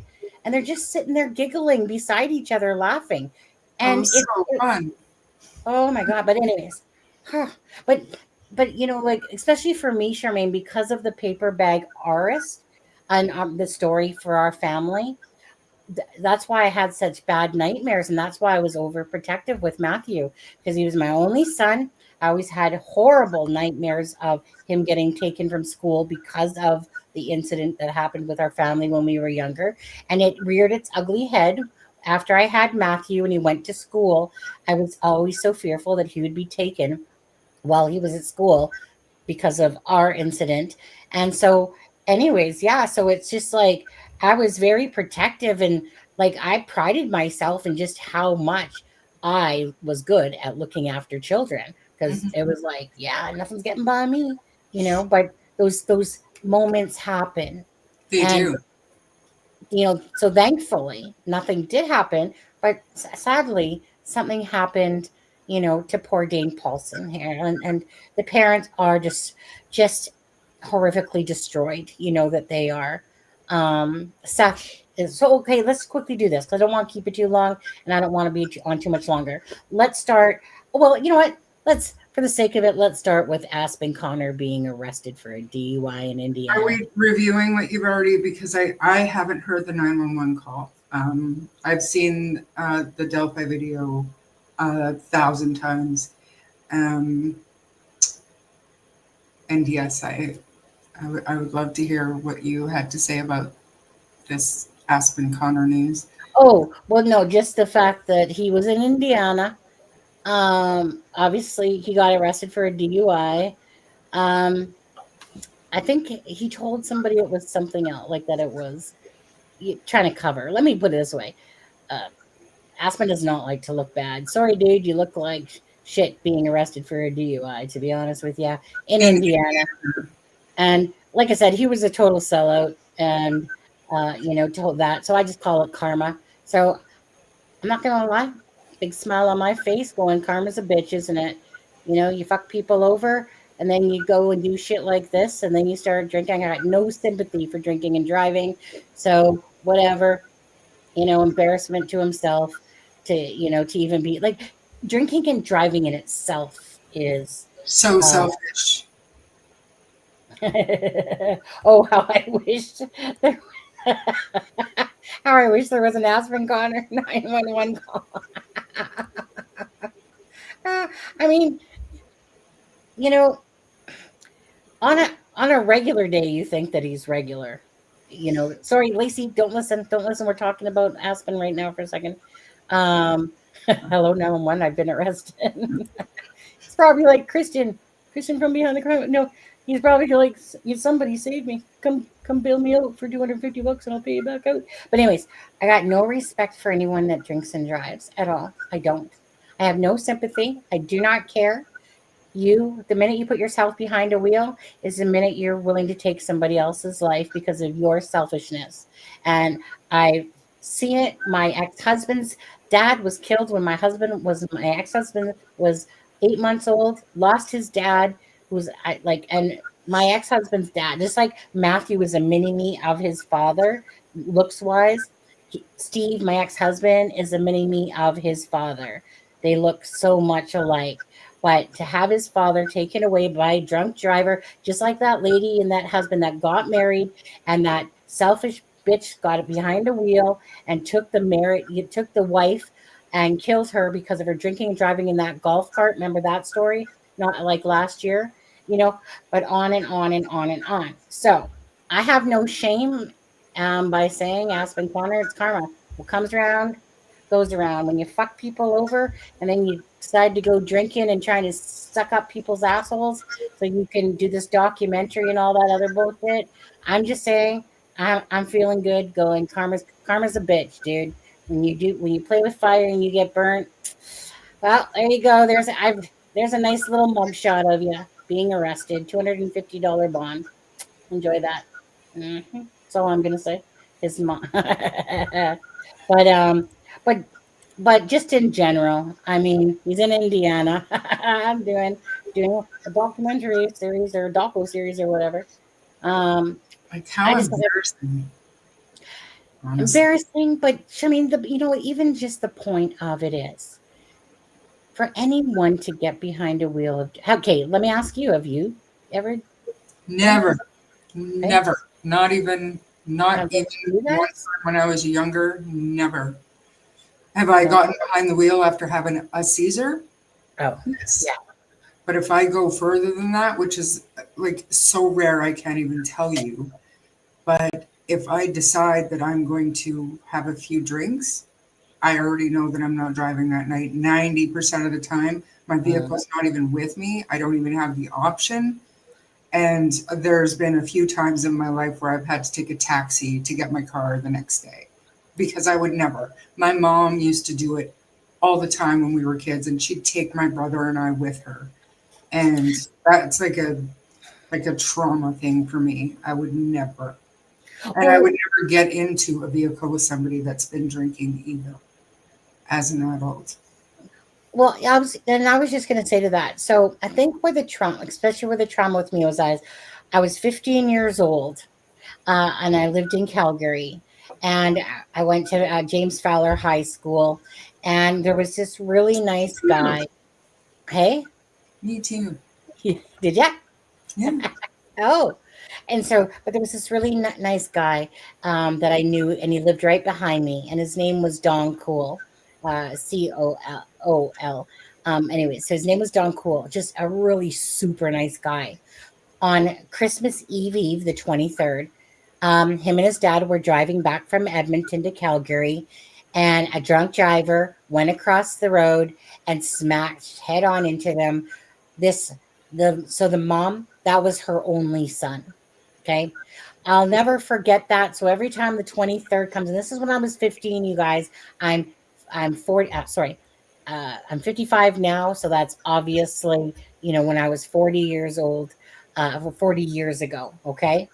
So I'll never forget that, because every time all I could think about was this mother that lived right behind me would never see her child again, all because another drunk driver took somebody's life. And that's probably where my initial anger comes from, because Don Cool, I don't know his dad, but it was, like I said, her only child, and he was such a great person.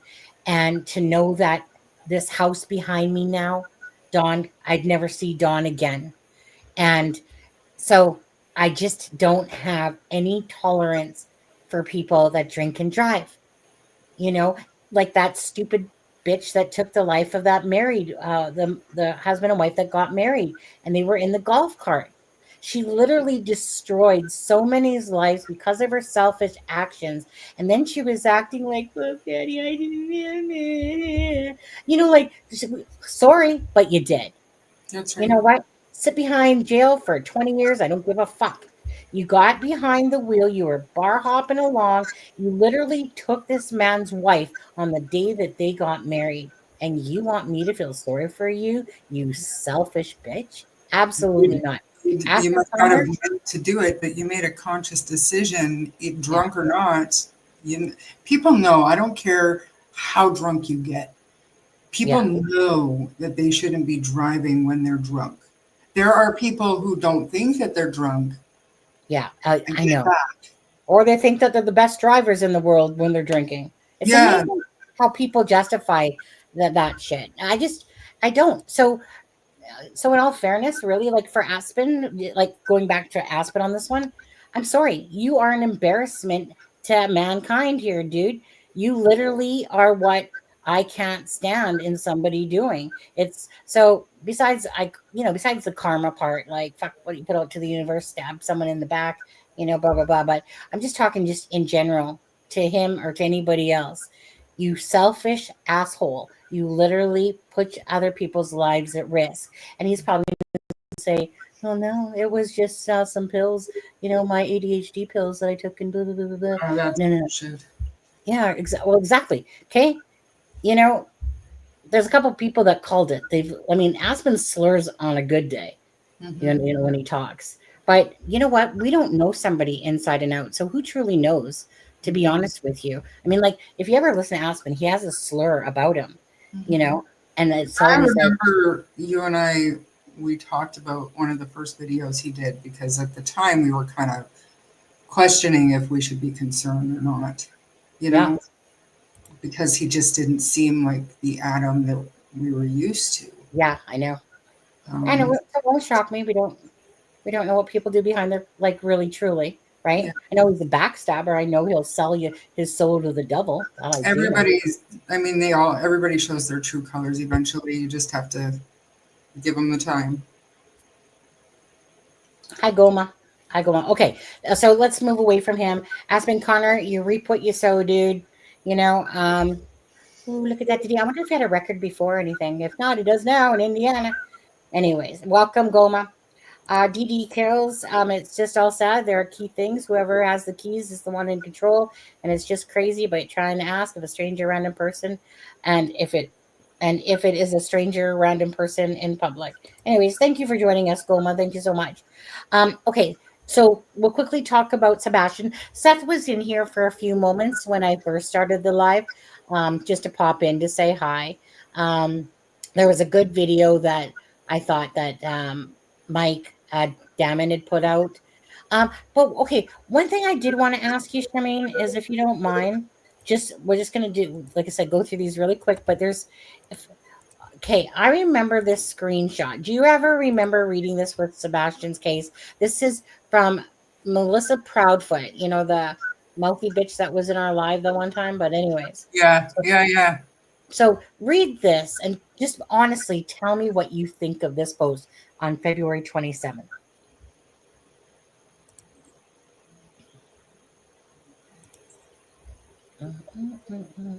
Actually, I want to do something quickly here. I don't remember reading this, but that is bizarre. Right. Okay, Charmaine, let me just quickly do something here because I was going to do it. I'm going to drop quickly 5 of them because it's been 2 weeks since I've done a live, Charmaine. And please, prayers and hugs for Melissa, you guys. She's, like I said, she's going through some health issues and she could really use some prayers. So appreciate that. Okay, gift 5 now. I'm just going to give 5 memberships now while there's only a few people in here today, so good luck. Let's see who gets them. KK was gifted. Steffi, Baba Rose, The Path, and Wendy was gifted. You don't have to actually be in a live to get one of those. So okay, so tell me, so just tell me your thoughts exactly, besides saying it's cray. Just tell me what you think about the post in general, but especially the part where she's like this. Whoops.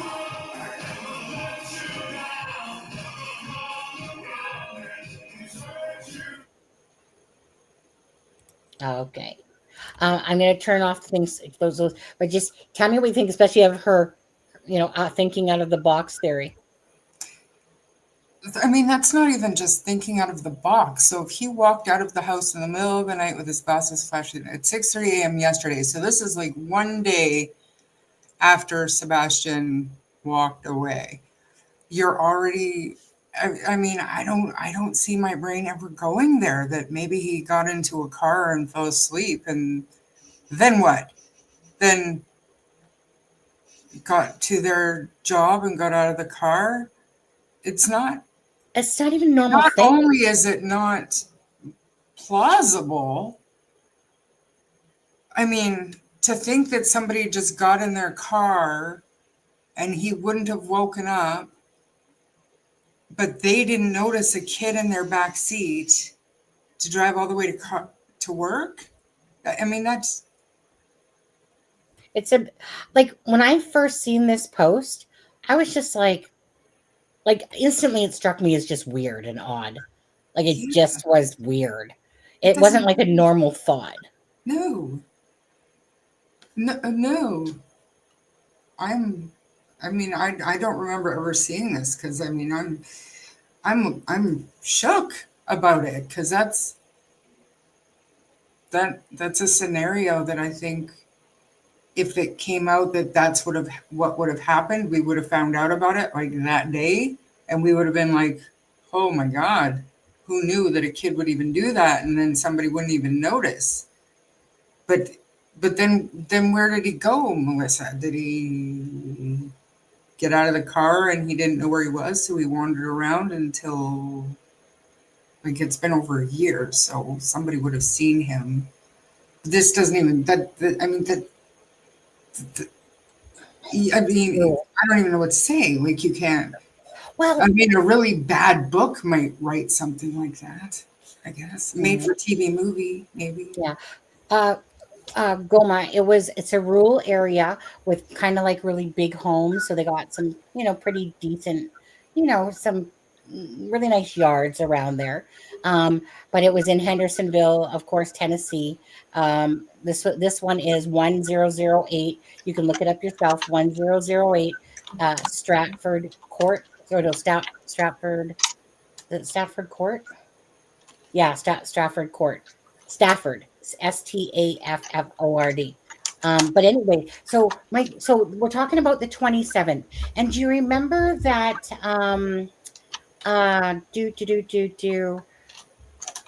Katie was talking about how the reason why the flashlight came about was because the police had said something like, are you missing a flashlight or something like, or like, is there a flashlight missing?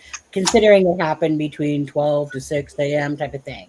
Yeah, it's but like, who was the one that said that law enforcement asked that? Katie. I don't. Well, exactly. Well, that's what I'm saying. So on the 27th, she's saying, well, he walked out of the house in the middle of the night with glasses, a small flashlight, and no shoes. And that's on the 27th. So it's kind of like, again, like, so that would have meant what? On the first day he went missing, they asked about the flashlight, thing or whatever. And then she says, we have been searching since 6:30. Well, there's no we because your ass wasn't there, Melissa. So there's no we in when you weren't there. But they're searching around the 10-mile house. But it's like, but I'm worried that he may not have gotten into the back seat of a car, fell asleep, woke up. It's like, and you're just like, in my head, you're like, Aaron, what drugs were you smoking that you came up with that whole big freaking scenario in your head alone? It just struck me as thinking out of the box. I don't think my brain cell would even go to, well, let me think. Sebastian, he probably got in the back of a car, fell asleep, neighbor didn't notice him, got to work. Sebastian somehow got out after, like, really? Sebastian didn't wake up with the moving car. Like, I mean, it doesn't see someone in your car. Doesn't even make sense. No. But then this is the same woman, like you said, who would jump in the random chat rooms and just be an asshole to everybody and then jump out. So. More like there was some sister, isn't it? Pardon? This isn't the sister, is it? No. Yeah, this is the sister of Christopher. This is the sister that. Yeah. Like the Bower Sox? Yeah. Oh, yeah. Her last name is this. Proudfoot's. Yeah. But anyways, yeah. But anyway, so I just wanted to ask your opinion on this because I know. So I never really talked about this post. I remember reading it and it just struck me as an odd post. Like when you read something and it just strikes you as, you're just like, wait, what? Yeah. Like, really? You came up with that whole freaking scenario like on the February 27th, and that's not really. I think was it would be Sebastian's aunt. Yeah. People notice or cry shame over pets in the back seat, right? So what you think? He was put in a back seat. If he was put in a back seat, maybe sedated in a back seat. I could see this kind of maybe some twisted mind down the road coming up with that theory down the road, but second day, and you're thinking so close to it could be. You know how we talked about before about how that it could have been such a meticulous plan that the story about fixing the lady's car and all this stuff en route could have been like almost like a cover to explain why he was seen in a certain area. This could be the same kind of idea. What if Sebastian was seen in the backseat of a car, so they wanted to throw it out there as a possibility, maybe? I mean, allegedly, speculation. Yeah. Well, I think most of us that follow this case, the biggest possibility in this case is that hypothetically, potentially, allegedly, that the Proudfoots or Katie in particular had involvement, definitely knowledge. This to me, I've thought about this, Charmaine, so many different ways. And to me, this is definitely to do with a family, to me, abduction of Sebastian Rogers. And it's just a matter of exactly when was it? Was it in the morning? Was it in the lights video? I mean, because at the end of the day, regardless, Charmaine, there clearly is something that's going on at 3 o'clock in the morning there. Yeah. Regardless, there's light movement going there. Ain't no freaking garbage truck. It's way lower than the upper road. Doesn't make sense. And it's just a matter of me of, is it the 3 a.m. time or the 6:30 in the morning time, type of thing for Sebastian. What is a CPS? Reports. Those are, what's the word exactly? They're, those Protective Services. Thank you. Couldn't think of it. My head went spinning on me. Child Protective Services. Thank you, guys. Yeah. So Christopher Pratt, meaning I have, like I said, looked at this, and and then sometimes it's just a matter of, it comes off as planned to me. This doesn't come off to me like an unplanned thing, to be honest with you. Because, and the reason I'll say that is because their marriage was deteriorating, but it's it's the same day that led up to the disappearance of Sebastian, this freaking fun packed day. That's what and taking pictures of him while he's at the table there.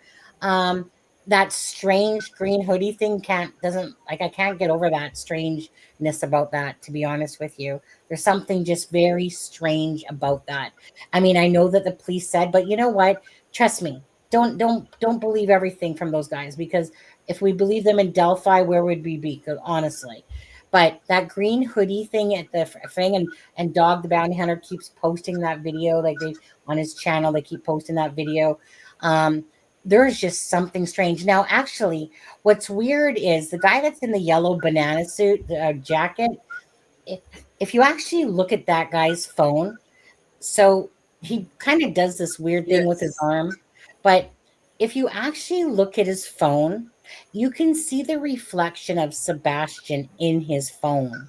Now, that could simply be because the phone is black, like when your phone, like my iPad right now, it's black, and it's catching the image of Sebastian, because you can clearly see that it's Sebastian that's in that phone, but that doesn't mean that he was recording Sebastian. It's just a reflection off of the black screen that's catching Sebastian walking to the vehicle. So I take it more to be that, but you never know. All I know is that green hoodie person, I'm sorry, there's nothing normal about that. There's nothing normal about Sebastian's day, about that person standing near the car, Sebastian's disappearance, and everything is related to Katie. And the actions of Katie and Christopher, they're so full of bullshit and lies, everything. Charmaine, there's a case, Penny Boudreau's case out of Canada back in 2008. And the mother, it's kind of like, if you think about it, I've said this kind of theory that perhaps Katie wanted, basically get rid of Sebastian for Christopher Proudfoot. He was the thorn in their asses. She was sick of it and blah, blah, blah, and just freaking lost her shit or something. Who knows? Just got rid of him anyways. There's a case called Penny Boudreau, Carissa, the daughter. The mom took her life, went to, of course, basically asking people to look for her missing daughter, blah, blah, blah, blah, blah. And it was because to her, like the mother, saying that because kind of like what Christopher Proudfoot had said, it's basically either me or him, but I would expect you to choose your son. Yeah, bullshit. But anyways, so it totally reminded me of that personal line of thinking, that if Katie, just, what I mean? They're just sick of Sebastian. We all know that about the facility and everything. Okay. Anyways, I don't want, I don't want to keep Charmaine or myself too much longer here. Delphi. Okay. See, this is the path that we go down.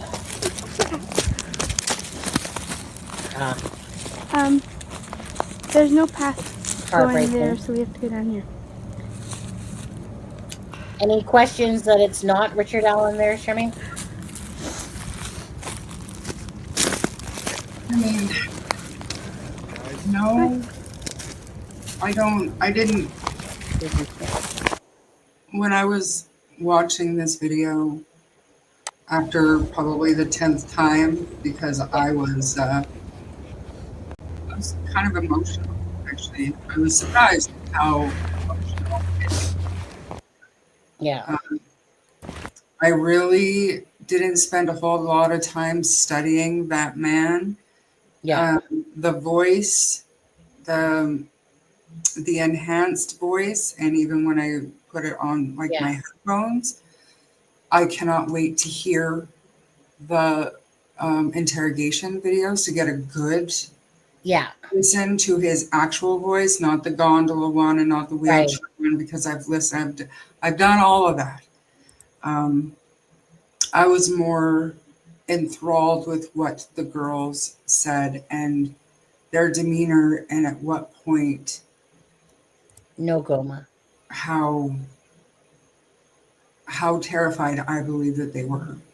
And I mean, it took me dozens of times to listen to it and hear their breathing and stuff. And you know what I mean? Like, people are saying, well, they're making light of the fact that Abby says, is he still right behind me or whatever? They're not making light of it. That those are 13-year-old little girls who are nervous. Abby's already nervous being on that bridge. They were afraid. And when Libby saw the gun, and I can't, like, I don't want to question what they did because I understand it, but their main thought, I believe at this point, I believe that sometime during that trip across the bridge, Abby said, you know what, Libby, this is bullshit. I am not going back across this bridge. I don't care. I am not going back this way. This bridge is horrifying. And so Libby probably said, well, we can look when we get there, or there's a path down across the creek, whatever Libby said. But at the end of the bridge, when they knew something was wrong, to me, 13-year-old mind, why didn't they continue going on the path past that gate? Screw the gate. Like, I know. I know. But I think that they were so focused on the fact now they have to figure out a way to get back, and there's this man here, that Libby was just like, we have to go down here to get back. They were just focused on getting back. And now add on this creep that's coming in hot. He's coming in fast. I don't think it ever occurred to them to keep walking past that gate. And it just, I think that they were, it's like, you know, when they're keeping an eye and but yet they're saying like, well, it looks like we have to go down this path here. And it's like, shit, he's getting closer type of just thing. avoiding having contact with him and hoping that he'll just turn around or he'll go. And then she says, not be a gun. Now, Goma, actually, can you do me a favor? And I have to go to the bathroom so bad. Can you just explain to Goma, like, that this isn't just in the spotlight again, that this is still an ongoing case? And I'll be right back. So it's not, to me, this is not still in the spotlight. This case isn't in the spotlight. Richard Allen's appellate attorneys just filed his appeal. So this has nothing to do with that, in my opinion. This was just released. This full video has never been seen by the public before, and every exhibit that came out in trial, all the evidence was under seal. And recently, Judge Gall, and I mean, don't quote me on any of this. I know that she released an order basically saying that now the exhibits are going to be released in good time for public access, but the court reporter can't stop making the record and transcripts and whatnot to answer all of these requests for exhibits. So when she's done with the transcripts and creating the record, then people can purchase a jump drive with all of the exhibits on it. That's kind of the judge's solution. So from what I understand, what the defense decided to do was just alleviate that pressure from the court and create a website where they can put items that are not under seal up on that website for public access. Like, we can all go to this site and see whatever they're uploading. I haven't been on it today, but yesterday the only thing that was on it was this video. But they're planning on releasing everything that has been released and is just kind of waiting for the court clerk to be done with it. They're going to put that up on that site. It's like a central place, and it's not I don't think it's vindictive or anything like that. It's just people want access to this stuff, and I mean, yeah, transparency and justice. That's what it is. And make no mistake, they're still trying to prove Richard Allen is innocent, and it's all for the appeal. And it's, I mean, that's neither here nor there to me. We'll see how it works out in the appeals. But was there no other evidence or DNA, etc.? Depends on, well, I mean, yes, they brought in other evidence to trial, including the 61 confessions, but there was things that go along with that. I mean, this case is 8 years old. It's huge, so much information, and I wish I had one spot for you to go to hear it all, but you don't. Like, even my podcast, I was doing pretty good keeping up with all the filings and stuff, but then at some point I stopped because I was becoming a Delphi podcast, and that was never my intention. So I said, you know what, I don't want us to be, just focused on Delphi all the time. So I wanted to wait until the verdict was done, till the trial was done.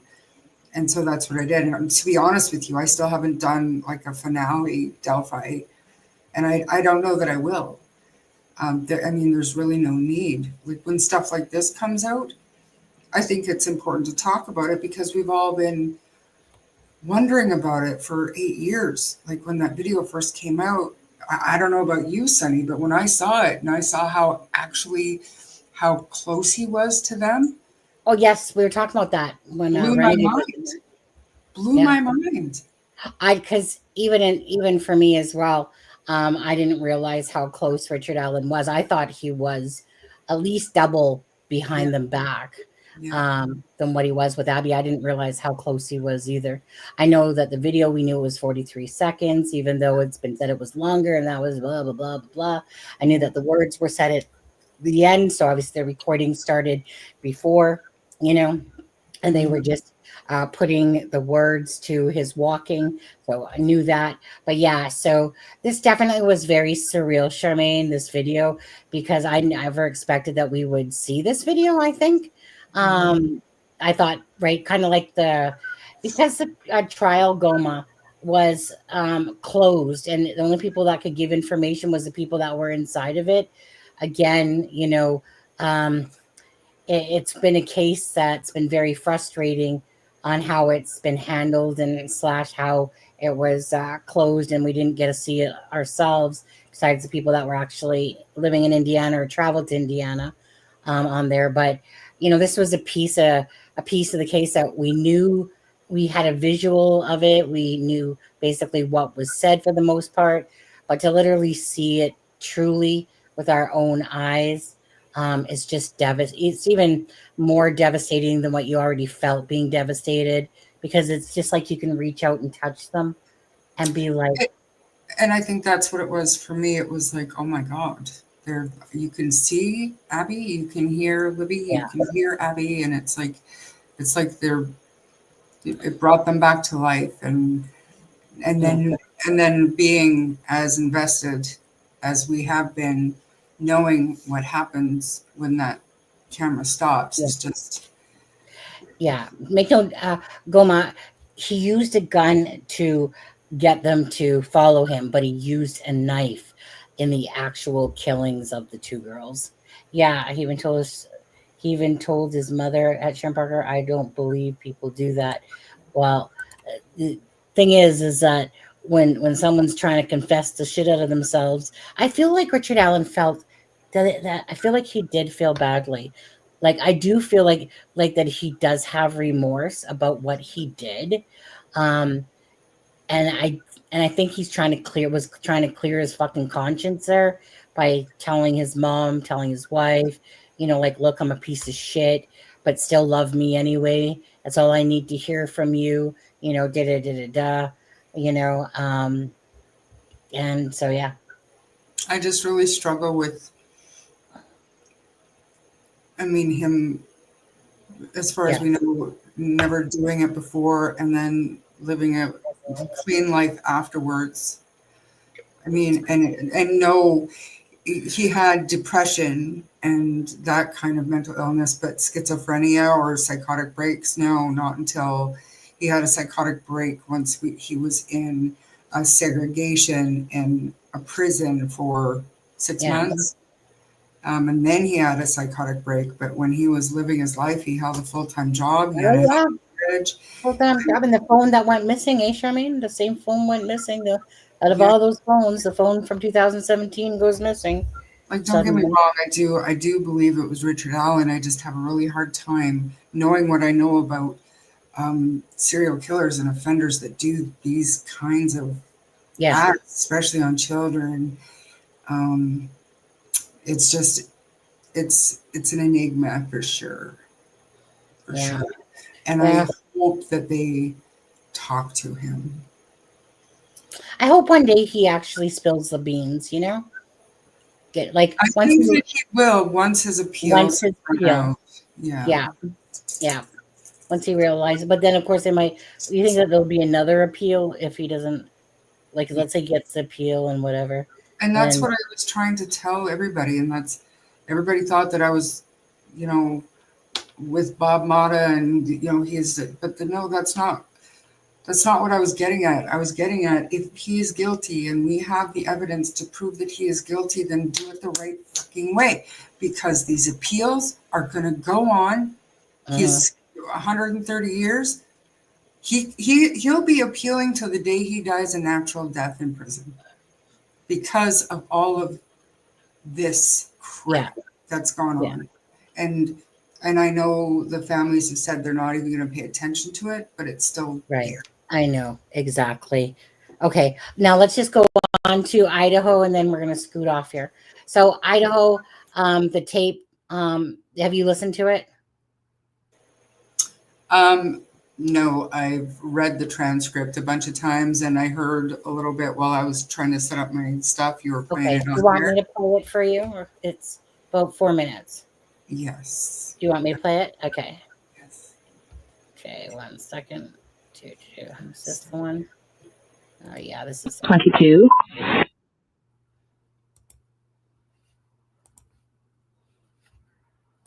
5 a.m. 42 second, November 13, 2022. 911 location of your emergency. Hi, something is happening. Something happened in our house. We don't know what. What is the address of the emergency? 1122.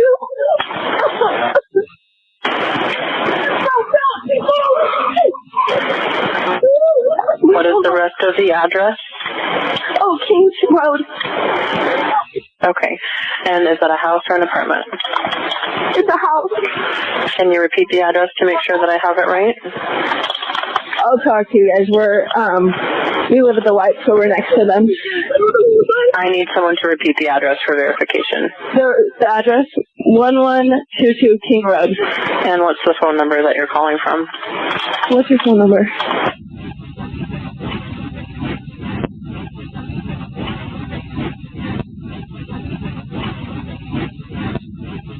And tell me exactly what's going on.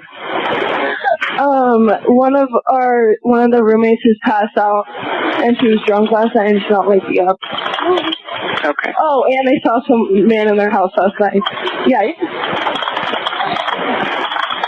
Hi, and are you with the patient? Okay, I need someone to keep the phone, stop passing it around.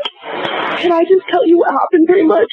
What is going on currently? Is someone passed out right now? I don't really know, but pretty much at 4 a.m.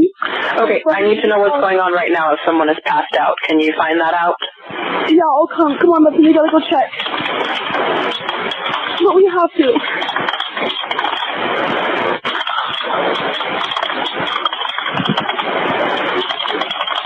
Is he passed out?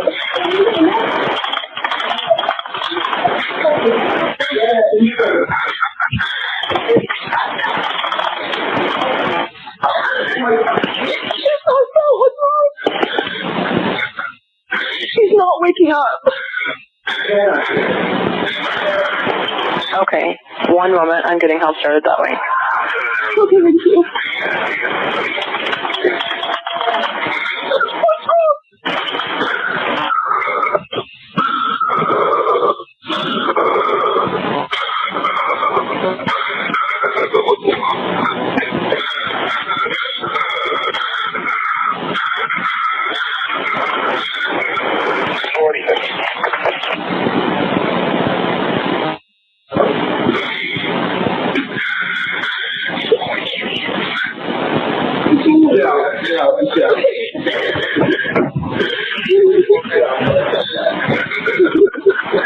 Okay, and how old is she?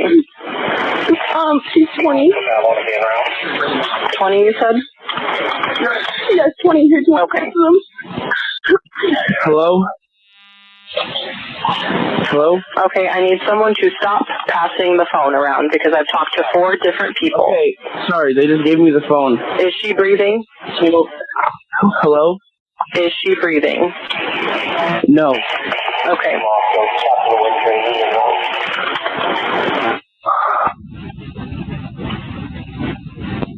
You need to talk to them, okay? I can't talk to them. I need you to talk to them. Hello? Okay. I have already sent the ambulance and law enforcement. Stay on the line. If there is a defibrillator available, send someone to get it now and tell me when you have it. Say that again? There's a police here right now. Okay. If there is a defibrillator available, send someone to get it now and tell me when you have it. We don't have one. I think yes. Do you have a defibrillator? Yes, you have one. Are you talking to the officer? Yes. Okay, I'm going to let you go since he's there with you. So with that said, Charmaine, okay, obviously that's the phone call. The striking part about this one is, and I want to ask you, because obviously the person says, they said there was someone, she was trying to say that so that means that this isn't Dylan or Bethany. This is the neighbor. Right. This This is the neighbor. So what I don't understand is that the phone's getting handed around. Are these people outside or something? Because how is nobody saying that no, they're not breathing, but nobody's screaming blood, but you hear that one person hyperventilating really bad, but why aren't we hearing anything about blood? I think from the transcript, because of the transcript, I think what I've pieced together in my head, it sounds like the 911 operator is only concerned about the person that's passed out, not waking up. They need to get assistance there for that reason why they're calling. Is she conscious? I don't know. They were asked to go and check. And I think that Hunter, the male, went in and checked. And I think that's when we hear the hyperventilating. Mm-hmm. And I think that by not saying, well, there's blood, blah, blah, blah, blah, blah, he was probably in shock because that was, from my understanding, that was Ethan's best friend. Yeah. I get a feeling then that these people that are handing the phone around aren't really seeing the actual part of where these dead bodies are and blood and all that. And they're probably like, are they breathing? Are they breathing or something like that? And they're getting back the answer no. And you hear Hunter hyperventilating there. Maybe one person sees it. Anyways, there's obviously an explanation for this. But it was just kind of strange because you're in your head, you're like, why is nobody screaming like freaking like their blood? Of course they're not passed out. But it would make sense if they literally were probably down outside or in the living space area, weren't really actually visually seeing it all, perhaps, I mean, the part that gets me, because I mean, I followed this case very closely from the beginning, and actually our first podcast episode was about this case, and I still stick to my theory on that episode. But because there was the blood on the outside of the house, I don't really understand, because from what we understand, Ethan, he was cut outside of the bath or bedroom, like in kind of the doorway. So Who was? Ethan. No, I don't think so. So because remember, there's blood going outside of their bedroom, and that's so what I was wondering, because so if they walked into the bedroom and you know what, this is from probably a year ago on Banfields. She was Yeah. kind of speculating on what would have happened to Yeah. Ethan, because information was kind of trickling out. Yeah. But to me, I always thought that Zaina would have been closer to the wall, and that's how blood got outside, kind of seeping down through the floor. I think it was I think it was determined, wasn't it, that Zaina was the one that was in the bathroom area, because she's the one that went to go, like, probably into the kitchen and then ended up seeing him and probably hightailed it back. I believe it's Ethan that was on the bed and Zaina that was near the bathroom, the bathroom. Because remember, they said that about her. She was in the bathroom. I mean, there was something different about That was in Zaina, the, that she had the most defensive wounds. And I Yeah. mean, that's what I said in my episode, that I thought that because she had a Jack in the Box DoorDash delivery that she was eating, and then we see in the pictures that came out early on, when you zoom in and you're looking at all of the stuff that's all over the countertops, you can see the Jack in the Box bag with her name on it. And Yeah. that's what I thought. Like, she probably, when Kohlberger, and I don't care what anybody says, he did it. Okay, he's the guy. He did it. I think that he was upstairs doing what he was doing, and she just happened to be taking her stuff to the kitchen.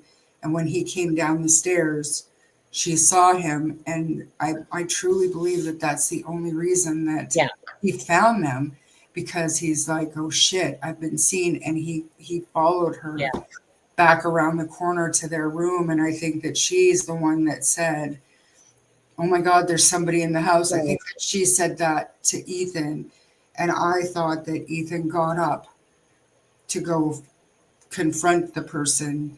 And like, I could be wrong about this part, but the other about Zaina running into him and him following, because if you look at the layout of the house, you have to go through the living room and around the corner into the kitchen, that room, right? So I think that he knew that she saw him and chased her, and she ran back, and she's the one that said, oh my God, there's somebody in the house. Yeah, and that's what I think happened. She went to go put the Jack in the Box, turned around, basically saw this fucking person ski mask shit, started running back to where her room was. She ended up being killed.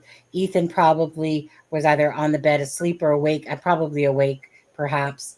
And then all of a sudden this is happening. Probably gets up, went down to that Brian Kohlberger, slams him back to the bed or pushes him back, starts fucking wailing on him. That's how I see it. Blood goes down the outside of the wall. But it was in that affidavit, I remember, but it was Zaina that was in like the bathroom door, which is right beside the bedroom, type of thing. So probably Ethan's like, what the fuck? And then all of a sudden he has to fucking haul ass on Ethan as well. And yeah, I absolutely believe they have the right guy. I hope he rots freaking in pure hell every day of his fucking life. And get the death penalty. I think that eventually, and sooner than later, because the trial, I believe, is set for August, they're going to ask for delays, obviously. But yeah, I think that they're going to look for a deal. I do. Probably. Eventually, I think, because the evidence is so strong. I don't care how many other male DNA they found on the staircase, or like that doesn't mean anything. There were kids in that house partying all the time. So, and the fact that the inconclusive DNA that was found, the inconclusive blood DNA that was found, that just means it was either a mixed sample or there wasn't enough of it, and it could have been from anyone at any time. It could have been old. It could have been from Zaina's dad, who was there fixing a doorknob. Like, I mean, There's no possible explanation for his DNA to be on that he ordered from Amazon. The people that are saying that he's innocent or that he's not getting a fair go, this isn't that. This isn't that at all. The police actually investigate. Yeah, I honestly, it's just, when something is to me where I would deem as clear cut and dried type of thing, right? His fucking car is there, it's his vehicle, the whole freaking digital footprint, on top of this. He does a car freaking detail, after this and all that stuff. And it's just to think that it's not him. Again, Lord gave you some brain cells, use them. This isn't trying to, so many people are trying to twist it. And I think half of the reason why people try to twist it, one, is because they know where their bread is buttered, first of all. Yeah, clicks and views. But like I said in the chat, there are some fucking moonies out can't there. forget about Papa Roger. And I know that's just collateral information, or it Papa may Roger. even be circumstantial. But I mean, this guy, Papa Roger, was on there theorizing with other Reddit. Yeah. Or no, that was a Facebook group. But he was on there and he basically said what had happened or what he thought happened, and it turned out Facebook. Right. It turned out to be pretty accurate. And what was the other one? He had one on Reddit too. But anyways, there was two different ones, and he was on two different blogs or pages, asking what people thought, and then engaging in conversations and theorizing about certain things, and then saying why he thought that his theory was right. And he's the one that brought up a knife sheath in those groups, just saying. And I believe he went back there that morning to see if he find it. I think he thought that he dropped it outside. So, I mean, he's the guy. Oh, absolutely. Okay. So with that being said, we're gonna we'll look at one more thing, but then we're gonna talk to Charmaine for one more second. And Melissa, hey girl, let me know in DM how your doctors went today, and everyone's told everyone that you obviously it's not rocket science that you've been having health issues going on quite noticeably with your breathing and everything on the lives and stuff like that. So everyone's sending Melissa some prayers, you guys. That's American justice. And there she said it is spread to my lymph nodes.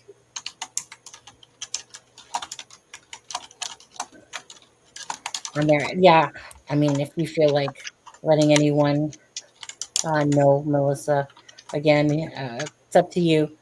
Family here, we care about you there. I put it here. It has spread to my lymph nodes.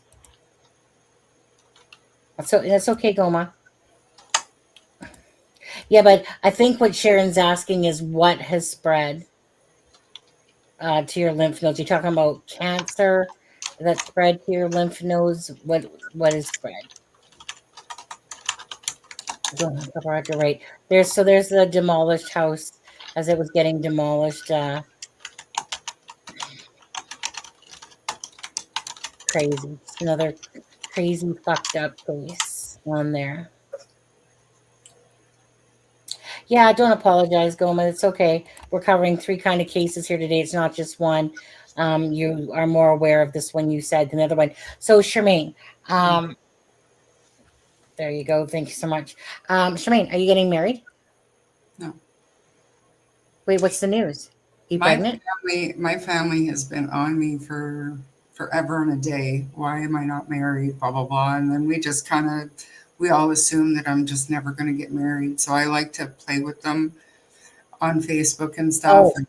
Okay. And so a couple weeks ago, I made a post that I was going to get married on February 30th, and everybody's invited to come. So anyways, I decided that I needed to adopt a dog. So I went and I met him this morning, and I've decided to adopt a dog. And it's a huge commitment. It is. But I took one look at this guy, and he's gorgeous, and he's 8 years old, and he's a Pisces, and he's big and low maintenance and low energy, just like me. So we're going to get along famously. And I just made the post and I know what it sounds like I'm getting at, and that's why I did it. Oh, okay. So when the announcement comes out next week, it's going to be a picture of me with the new love of my life. The dog. Sorry, Ian. Fuck Yeah. yourself. Yeah. So just quickly, so what happened to your arm? Me? Yeah. To be honest with you, it's just because it's been resting on the chair. Oh, okay. It just got one of those red marks with the line through it from the chair. Yeah. I was like, wait. And I noticed it right as you said that. I Anyway, was like, that looks nasty. 1 second. So, Melissa, I'm not very good when it comes to medical stuff. Hold on, I'm blurry. I thought it was my eyes for a sec, but no, it's a camera. Charmaine, do you not explain that better? So Melissa had a bunch of different lumps, different things like in her head, in her throat, like in her, all in her body basically. So she had I think she said she had cancer like before. And okay, I'm just gonna get irritated if I don't fix my camera thing. Hold on. She said I don't know how to talk about stuff because I don't know like enough about it, and I'm trying to look for those proper words. I think I'm good now. So they think I have cancer, and they had spots that glowed on this PET scan in my lungs and in my liver, and it has now spread to my lymph nodes. Right.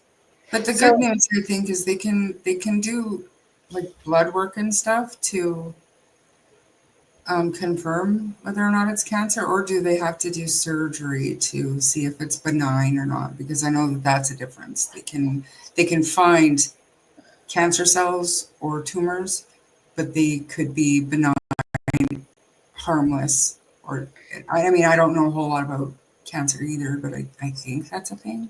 Yeah, I'm really sucking at probably saying this, but she's got a ton of different like lumps, like I said, in her head, in her throat, like lung area, all that stuff, right? And so obviously her breathing has gotten really bad. She had pneumonia recently. She hasn't been able to breathe because one of them's in her throat, like where some vessel is or something. So it's kind of like pushing or doing something on there. But anyways, so she wanted to go, of course, get checked out and see if it's, because she's having a hard time breathing and stuff. So the doctor seemed to be pretty worried there. So she had an appointment, and then it got bumped up a little bit here. So now she's saying that it has spread. They think that I have cancer and that they had spots and glowed in the PET scan, lungs and in my liver, and it has now spread to her lymph nodes as well. So let's see. My blood work is all off. My red are really high. Okay, my blood work is all off. My red blood count and my white blood cell count and my hemoglobin are really high, and the carbon monoxide in my blood is really well. We are setting up a biopsy. Yeah, on there. So again, she's struggling definitely with her breathing and everything like that, but she's definitely going through, like I said, a lot of scary health issues going on there. I know that she's definitely a trooper. She's a very strong person, but just have to see how it all plays out at the end of the day and leave it in God's hands basically, and can give Melissa some prayers as she's struggling with some health issues and everything right now. So I mean, Sharon, you know what it's like. As dog lover, you know what it's like. Anyone that's older, but obviously very scary, especially breathing, especially breathing. Yes. Yeah. Okay. But in saying that, Charmaine, okay, so thank you for filling me in on that, because I was like, wait, what?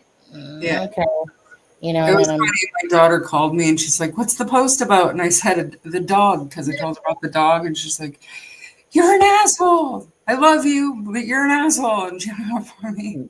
Well, because we just had a conversation, Yeah. right? And it wasn't, I don't, and then I'm reading this, like, when it's the right one, and blah, blah, blah. And I'm like, wait a second, that pretty much jumped in a week. Yeah, I feel like everybody's trying to marry me off. They're trying to get rid of me. I don't understand. What's your rush? I'm 51, man. What's your rush? Well, I'd marry you if I swung that way. Oh, yeah. I'd divorce my husband in a second. But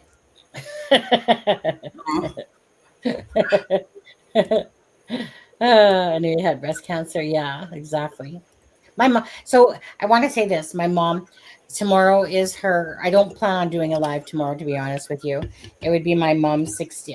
When she died, she was 67. She died February 15th. Her birthday was March 15th, which is tomorrow. So in saying that, I'm just gonna chill out tomorrow, and then I have 6 to 2 shifts for the next couple weeks. So I'll probably get in a couple more lives for sure. Again, not so much with Delphi, guys. Again, I'm content where Delphi is, but because of this video coming out, because it's to do with the girls, and because just one of those moments where it was like, okay, I'll talk about Delphi in this particular instance for sure. But Sunny, there might be more, and there might be more interesting things coming out. Oh, for sure. Is concerned, and I don't think it's wrong to. And please don't forget, people. I know there are people out there saying that I'm not going to traumatize the family by posting this. Yeah. To me, it's not, depending on what it is. Like, I don't think those crime scene photos will be released, but that kind of stuff, or the interrogation videos, or the cell videos, anything like that, it's not going to traumatize the families because they've seen it. They've seen it and they've lived it, and they're moving on. They're doing what's best for them. This is public access stuff that everybody has the right to see. I saw whatchamacallit post that. But I was talking to Ivy. Yeah. Yesterday or the day before, and we were talking about Indiana, the law and the codes and stuff, and apparently, and you can quote me on this because I read it myself, that bizarrely, if a child victim is alive, then it is illegal to release those photos to the public. But Indiana law says nothing about children that are not alive, which is so disturbing to me, and it scares the crap out of me that those pictures might end up out there. But it wouldn't be illegal for that to happen. Yeah. Those, I honestly, I don't want to see no photos. I've already seen the few that have been given back in like months ago before the court thing there and stuff like that. And the girls are dead. It's that simple. I don't need to see gruesome photos of them. Like, this was, like, for me, this wasn't bugging me, like talking about like it bugged me because yes, obviously this is devastating. This never should have happened, but because we've covered it for so long and we already kind of knew, and like you said, the family, it's not like the family hasn't seen this. They've seen this freaking video in court as well, and they said it before court, like they all saw it. So this to me isn't shocking them whatsoever. They live with this shit every single day since it happened. No video. This video is not going to be tearing them down, considering they've already seen it. And there are people out there that are saying that the defense leaked this photo, and that's not accurate either. And I'm not. Yeah, that's not accurate. I'm not on the, the defense team are douchebags. I'm not on that. They did their job. This is what they do for a living, and this wasn't leaked. This isn't a leak. This isn't that. So if you hear that, just roll your eyes. I'm not saying engage anybody that's talking about that, but hey, darn it, Charmaine, just a second ago it was 3 hours, 31 minutes, and 31 seconds, but now it's going longer than that. Okay, you know what? I'm tired now, guys. I was at, like I said, the dentist, and then when they give you that stuff, it always makes you tired. But it's been a long day. Charmaine's had a long day herself, I'm sure. Wants to go chill out. Probably get some D for her V. I don't know. You're funny. I was being a bit of a swearer in this live. I didn't like myself for doing that so much on this live, but I was kind of like, fuck bitch, fuck off. So, that's what happens when I don't do a live for 2 weeks and then I want to vent. But I don't really like it when I vent to, like when I swear too much and stuff like that. Sometimes, like every now and again, but I was cussing it up a little bit throughout this live. But whatever is what it is. Like it or lump it, I suppose. But anyways, but that's because Charmaine left me all alone. She wasn't like when Melissa there and Alexa and everyone left me alone, and so I had to fend for myself here. So it was anger moment. That thing, like rushed home. I was on the couch for like 2 minutes. It was right after you sent the link, and got a phone call. Something happened with one of the trucks, and had to go get them and bring them back in, and just I know. Goma and everybody else, Charmaine, Sharon Parker, Melissa, Barbara, who else? Those are the only people that are talking. Anyways, thank you guys all for joining this live tonight. Don't usually like to talk about 3 things, but because I hadn't done a live and there was all the stuff coming out and stuff like that, thought we'd just quickly go over it. Hey, Charmaine, if I get off right now, it's 33333. It was. Exactly. But anyways, Missy, you have yourself a wonderful night. Thank you for hopping on. Just wanted to. No, you're not. No, I am. I am. Yeah, just deposit $1 million in my bank account. We'll be equal. We'll be fine. Yep. Okay.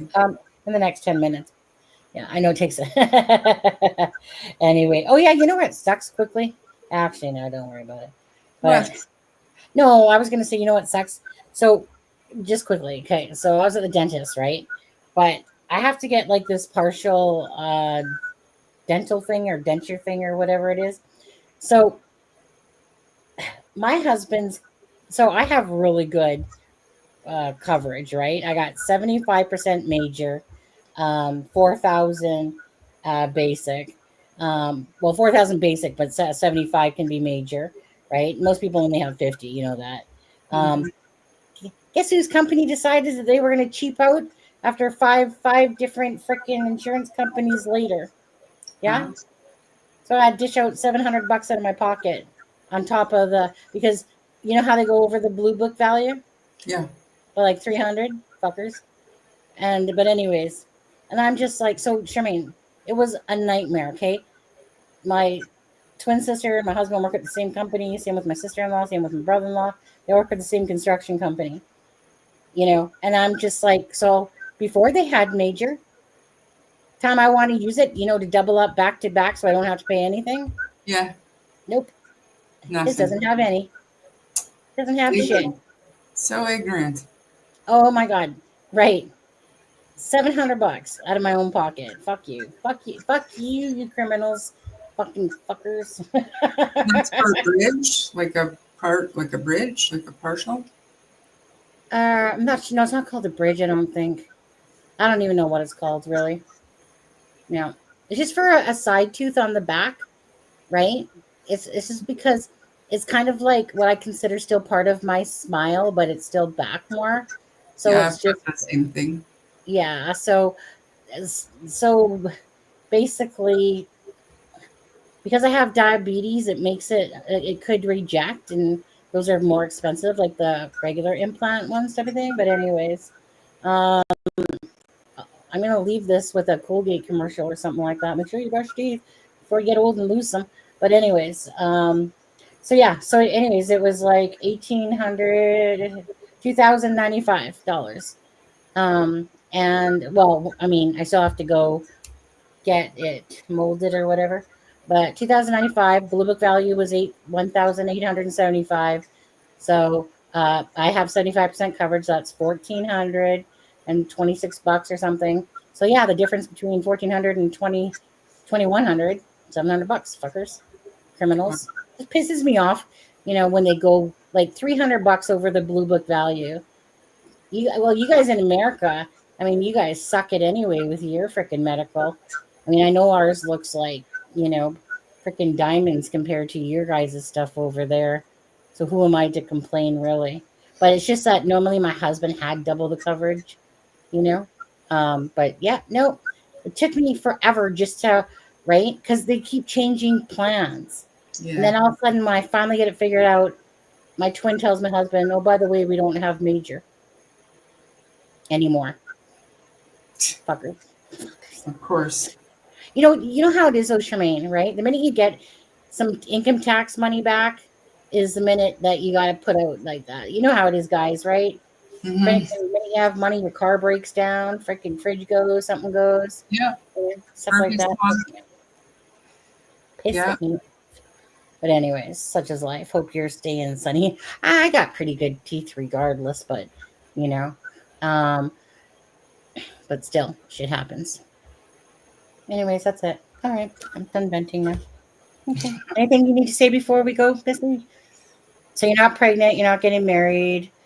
Yeah, you're good. Getting a dog. Getting a dog was. Sharon, I'm sorry to disappoint. What? Sharon thought I was getting married too. She saw it on my Facebook. I knew. Yeah, right. I know. I saw her actually put a thing there. Sucker, Sharon too. It's kind of the same thing because it's a long-term commitment. So I know it is. Yeah. Sorry, Ian, you're getting replaced by a dog. But what kind of dog is it? Did you say? He's a Maltese. Maltese crossed with a bull mastiff. He's 120 pounds. He's taller than me when he stands on my shoulders. Oh, you'll be sending pictures of that. And when do you get this dog? Sorry, you said?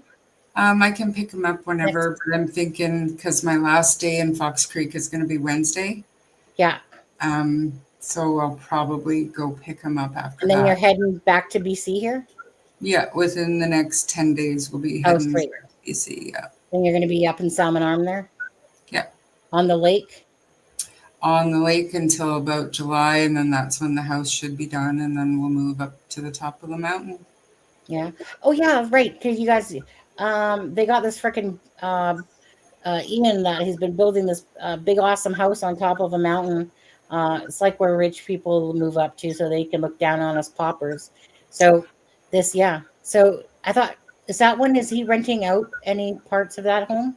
The bottom of it is 2 separate Airbnbs. Airbnbs, that's right. Yeah. And is it almost complete now? Yeah. By July, it should be all done. Yeah. And then it will be furnished? Yeah. We've spent a lot of time looking around and buying appliances and planning the final details and stuff. Yeah. Yeah. He's going to pick stuff up on his way home so he doesn't have to pay PST. He's going to buy it all in Alberta. So. Right, exactly, right. That's how you do it. Alberta, you guys only has the GST. They don't have the PST. So there it is. Nice. But anyways, okay. Love you guys. You guys have a great night. Thanks again for joining us. And thanks, Charmaine. And prayers, Melissa. Yes. Big hug. Yeah. All right. So I'm gonna play the basic outro today. That's what I'm gonna do. Where's the basic outro? Gotta find it. Say goodbye to everybody. Good night, everybody. Good night, John Boy. Everybody, see you soon. Good night, Goma.